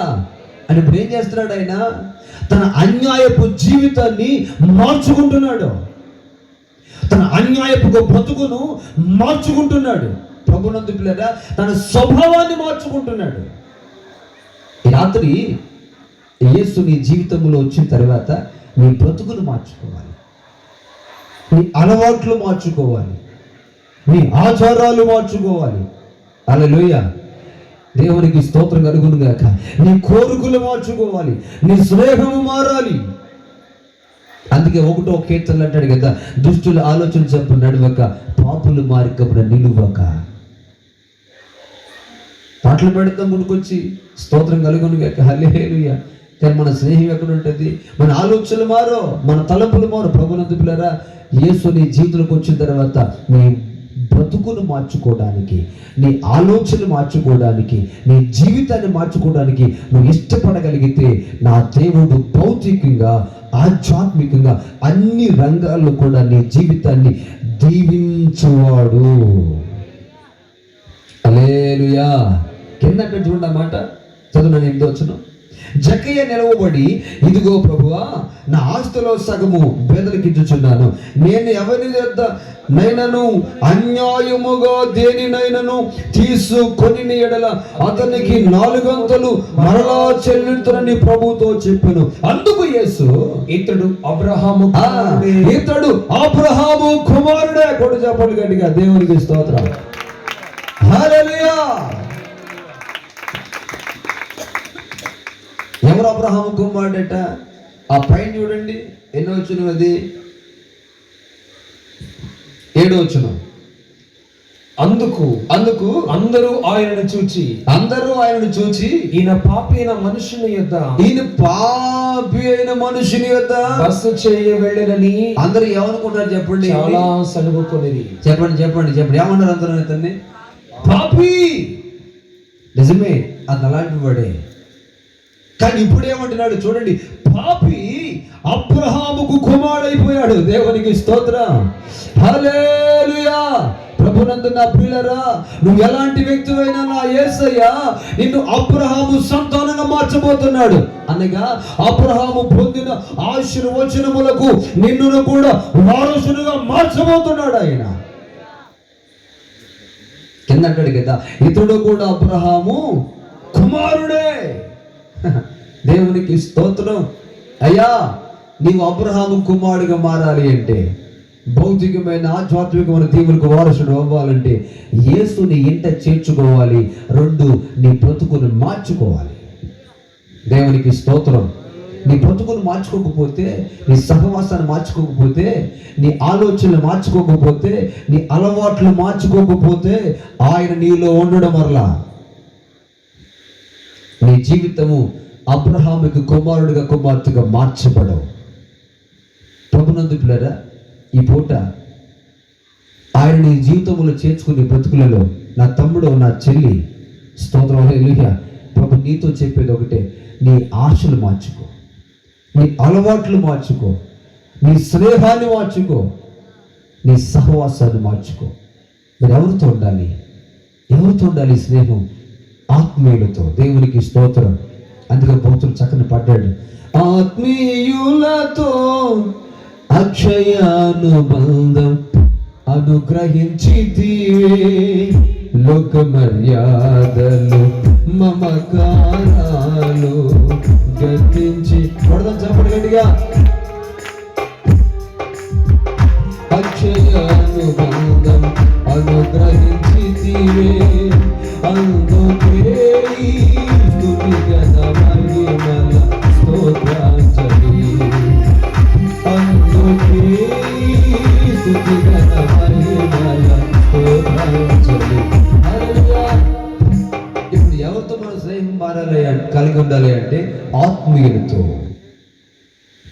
ఎవరితో చెప్పండి? ఎవరితో? ఆత్మీయులతో మనం స్నేహం కలిగి ఉందుము గాక. దేవునికి స్తోత్రం. హల్లెలూయా. మన స్నేహం ఎవరితో మారాలి? గత కాలములో దేనితో నువ్వు స్నేహం కలిగి ఉన్నావో అది ఆ చెడ్డ స్నేహాన్ని విడిచిపెట్టి దేవునికి స్తోత్రం, ఆయనను చేర్చుకోవాలి. 2 బ్రతుకులను మార్చుకోవాలి, నీ అలవాట్లు మార్చుకోవాలి. దేవునికి స్తోత్రం కలుగునుగా. అలా మార్చుకోగలిగితేనే నీ జీవితాన్ని నా దేవుడు దీవునిగా మార్చునుగాక. నాకు బలి స్టైల్ ఉండేదండి. స్తోత్రం, హల్లెలూయా. ఎదరికి బాగా తలపించేవాడు, వెనక బాగా తలపించేవాడు. సినిమాలు చూడకపోయినా కానీ మనకు బలి స్టైల్ ఉండేది. మామూలు స్టైల్ కాదు, అందరు చూడాలండి. స్తోత్రం, హల్లెలూయా. నా దేవుడు తన వాక్కు చేత నా జీవితాన్ని దర్శించిన తర్వాత నా స్టైలే మారిపోయింది. నా స్టైల్ మారిందా?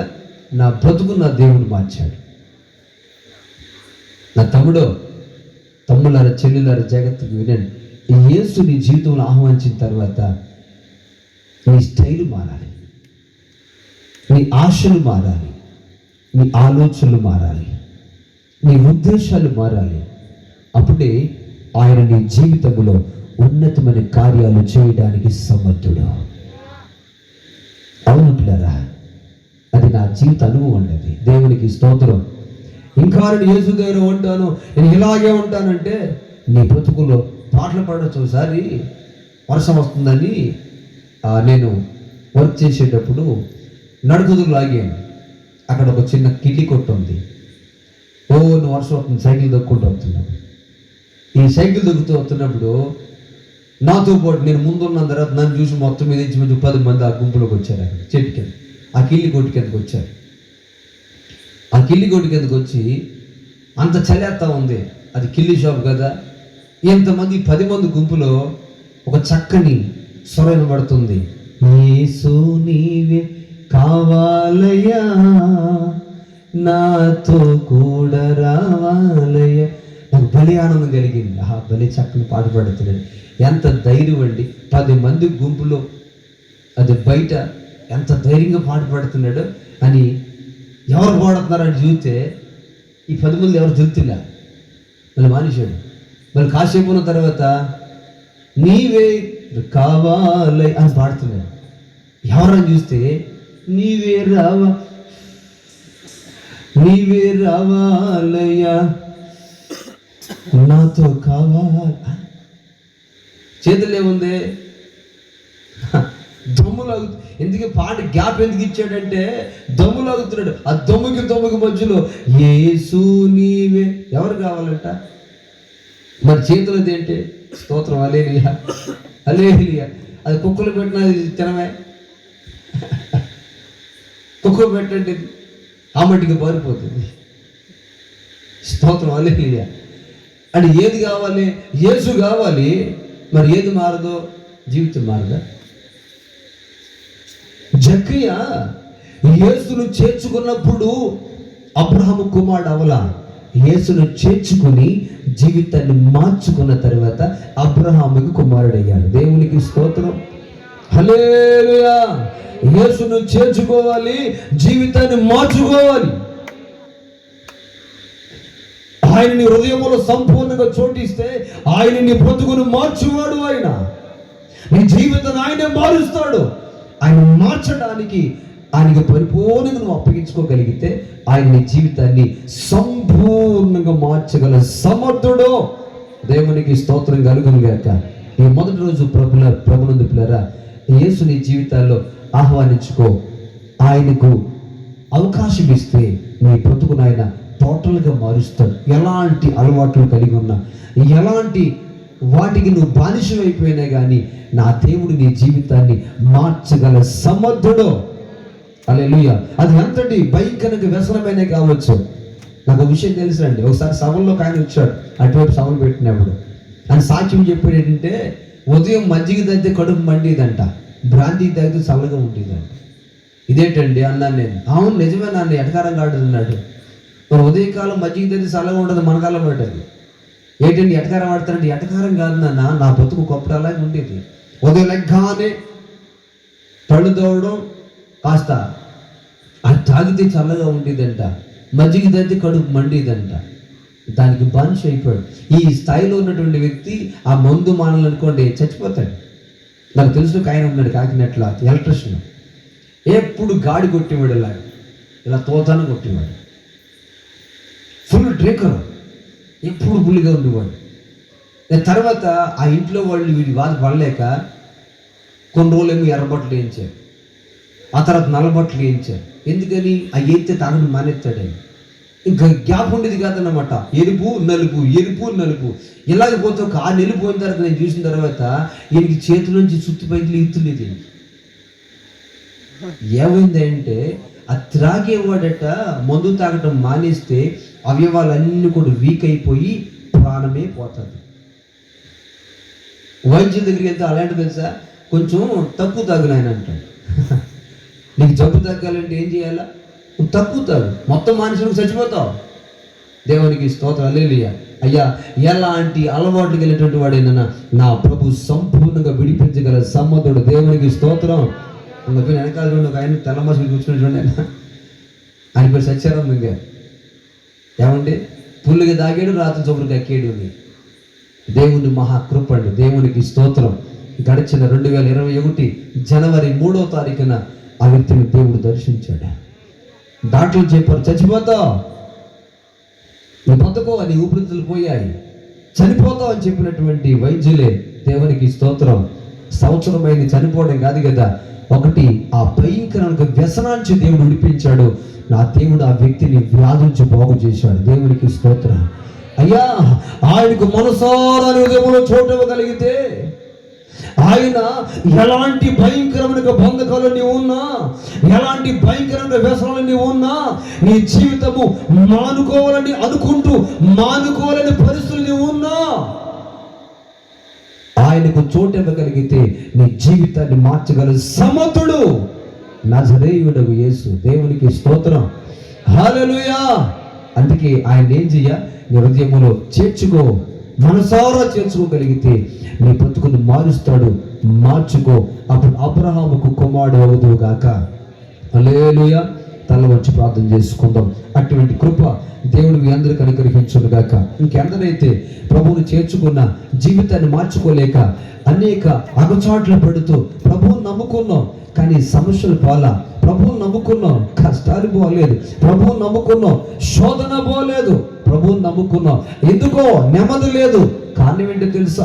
ప్రభు కంటే చోటు ఇచ్చావు కానీ ఆయన నీ జీవితాన్ని మార్చుచూ ఉండగా దానికి అవకాశం ఇవ్వట్లేదేమో. ఇంకా ఏది మార్చుకోవలసి ఉందో, స్తోత్రం, హల్లెలూయా, ఏది మార్చుకోవలసి ఉందో, ఇంకా సహవాసం మార్చుకోలేకపోతున్నావా? ఇంకా నీ ఆలోచనలు మార్చుకోలేకపోతున్నావా?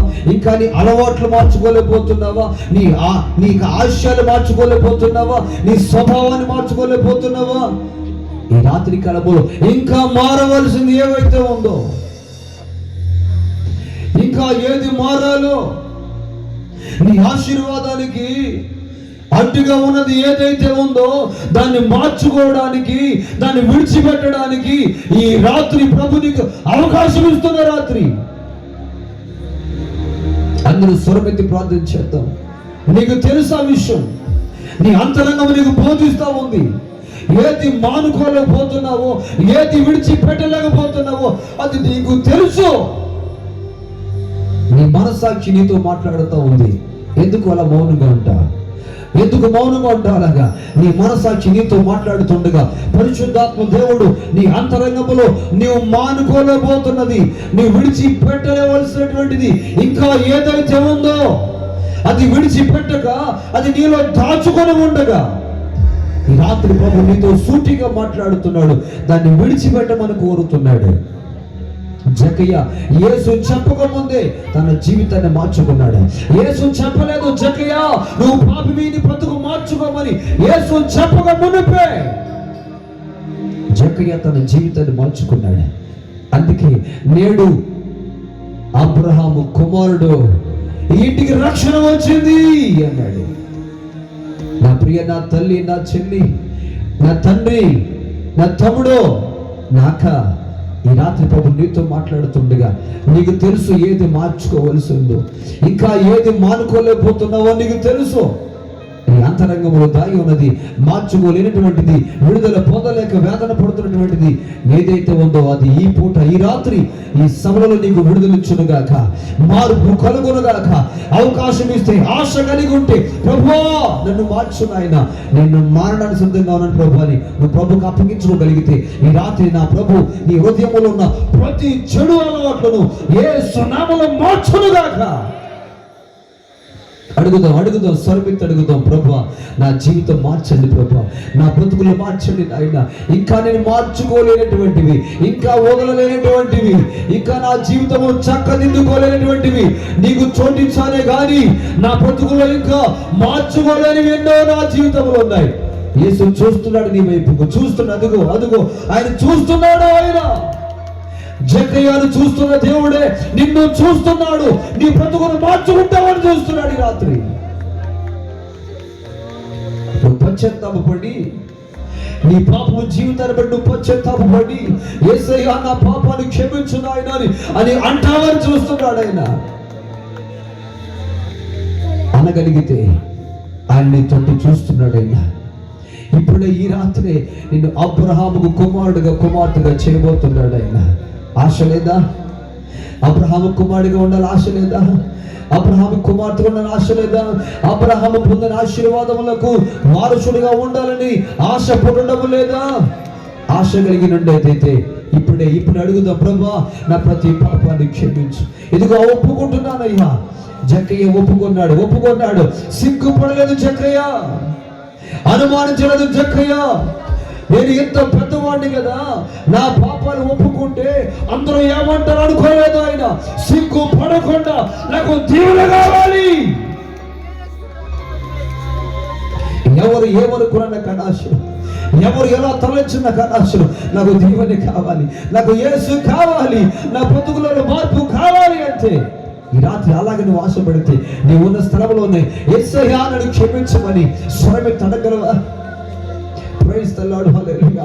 సిగ్గుపడుతున్నావా? సిగ్గుపడవద్దు నా చెల్లి, నా తల్లి, సిగ్గుపడవద్దు. ఏదైతే విడిచిపెట్టుకోవలసిందో ఈ సభను నీకు ఆశీర్వాదంగా మార్చబోతున్నాడు దేవుడు. ఆయన ఒప్పుకొని విడిచిపెడదా. నీ సహవాసాన్ని మార్చుకోలేకపోతున్నావా? నీ అలవాట్లు మార్చుకోలేకపోతున్నావా? నీ రహస్య జీవితంలో నువ్వు చేస్తున్నటువంటి అలవాట్లు విడిచిపెట్టలేకపోతున్నావేమో. అందరిలో బాగానే ఉంటున్నావు, కానీ ఒంటరిగా ఉన్నప్పుడు నీ ఆలోచనలు ఎలా ఉన్నాయి? ఒంటరిగా ఉన్నప్పుడు తలపులు ఎలా ఉన్నాయి? నీ రహస్య జీవితం ఎలా ఉంది? ఈ రాత్రి ప్రభు చూస్తున్నాడు, నీ ఆలోచన చూస్తున్నాడు. ఆయన ప్రైజ్ ది లార్డ్, హల్లెలూయా. ఒప్పుకోగలిగితే, ప్రభువును క్షమించమని అడగగలిగితే, ఇదిగో ఈ రాత్రి నీ జీవితాన్ని కనికరించబోతున్నాడు. ఆయన నీ దగ్గరికి రాబోతున్నాడు. ఆయన నిన్ను దీవించబోతున్నాడు. ఆయన నిన్ను ఆస్వాదించబోతున్నాడు. ఆయన అడుగుదా ప్రభువా నన్ను క్షమించు నాయన, క్షమించు ప్రభువా, కడగండి ప్రభు నా ప్రతి పాపాన్ని కడగండి నాయన అడగగలిగితే ఈ రాత్రి యేసు రక్తము చేత నీ ప్రతి పాపము కడగబడుగాక. ప్రతి ఘోర పాపమును కడుగును మన యేసయ్య రక్తము. ప్రతి ఘోర పాపమును కడుగును మన యేసయ్య. సమయాన్ని పోగొట్టవద్దు. నా చెల్లి, నా తల్లి, మాట్లాడుతున్నాడు. ఈ రహస్య జీవితంలో ఉన్న ప్రతి పాపమును రాత్రి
క్షమించును గాక, నిన్ను క్షమించును గాక, నిన్ను క్షమించును గాక, యేసు రక్తము చేత నిన్ను కడుగును గాక.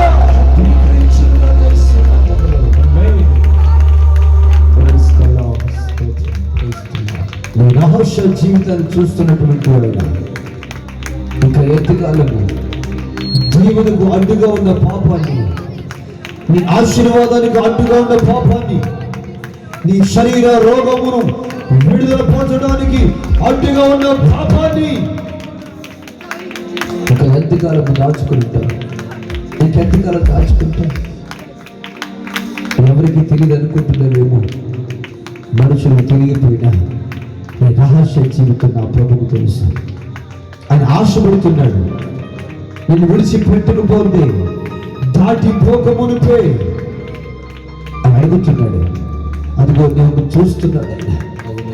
నువ్వు ఒప్పుకోగలిగితే, జక్కయ్య చూస్తున్నప్పుడు, యేసు చూస్తూ ఉండగా జక్కయ్య ఒప్పుకున్నట్లుగా నువ్వు ఒప్పుకోగలిగితే, ఈ రాత్రి నీ మీద ఆయన కనికరము ఆయన జాలి గల మనసు, ఆయన కనికరము గల మనసు, ఆయన పరిశుద్ధమైన రక్తము చేత ఏ పాపమైన ఈ రాత్రి శుద్ధీకరించునుగాక. ఈ ప్రారంభ రాత్రి నీ జీవితమును సిద్ధపరచునుగాక, కడిగి పరిశుద్ధపరచునుగాక, ఆశీర్వాదమునకు సిద్ధమగునుగాక.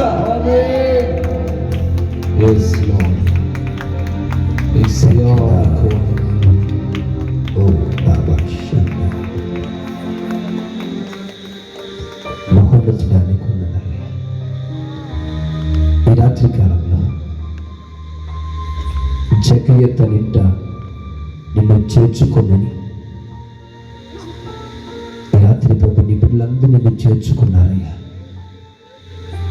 నిన్ను చేర్చుకున్న జక్కయ్య తన బ్రతుకును మార్చుకున్నట్లుగా, తన పాపాన్ని ఒప్పుకున్నట్లుగా ఇది ఈ రాత్రి నీ బిడ్డలు ప్రభు వారు ప్రతి పాపాన్ని ఒప్పుకుంటూ ఉండగా, రహస్య జీవితాన్ని ఒప్పుకొనిచూ ఉండగా, సిగ్గుపడకుండా, ఎవరేమనుకుంటారో అని అనుకోకుండా, అయ్యా నువ్వు చూస్తున్నావని, నువ్వు ముందుగానే ఉన్నావని ఆలోచిస్తూ తన ప్రతి పాపాన్ని ఒప్పుకుంటూ ఉండగా, ఎవరి బిడ్డలందరినీ క్షమించండి, కడగండి, పరిశుద్ధపరచండి, నీ రక్తముతో శుద్ధీకరించండి.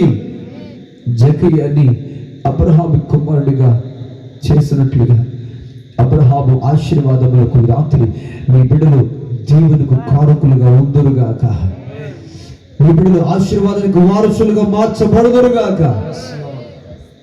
ఈ రాత్రి చేరువచ్చి నీ బిడ్డలందరినీ కృపాస్థలకు అప్పగిస్తున్నాను. వాళ్ళ తిరిగి వారి వారి ప్రాంతాలకు వెళ్తూ ఉండగా ప్రయాణ మార్గాన్ని దోతలు కావులుగా ఉంచండి, నీ పద్ధతి వారికి అనుగ్రహించండి.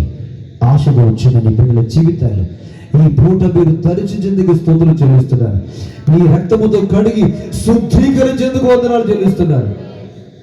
మీరే మహిమ పొందుకోమని ఈ ప్రారంభ దినాన్ని మీ సన్నిధి మాతో ఉంచినందుకే స్తుతులు చెల్లించుకుంటూ, మళ్ళా రేపు రాత్రి, ఎల్లుండి రాత్రి, ఇంకా మిగిలిన 2 దినాలు కూడా ఇంకా నికటముగా ఉన్నతముగా నీ కార్యములు జరిగించి ఈ సభల ద్వారా నీ బిడ్డలు దీవెనగా మార్చమని యేసు ఉన్నతమైన నామములో అడిగి పొంది ఉన్నాము పరమ తండ్రి, ఆమేన్. ప్రభు జరిగించిన పరిచయ బిడ్డలందరూ దేవునికి స్తోత్రం చెల్లిద్దాం.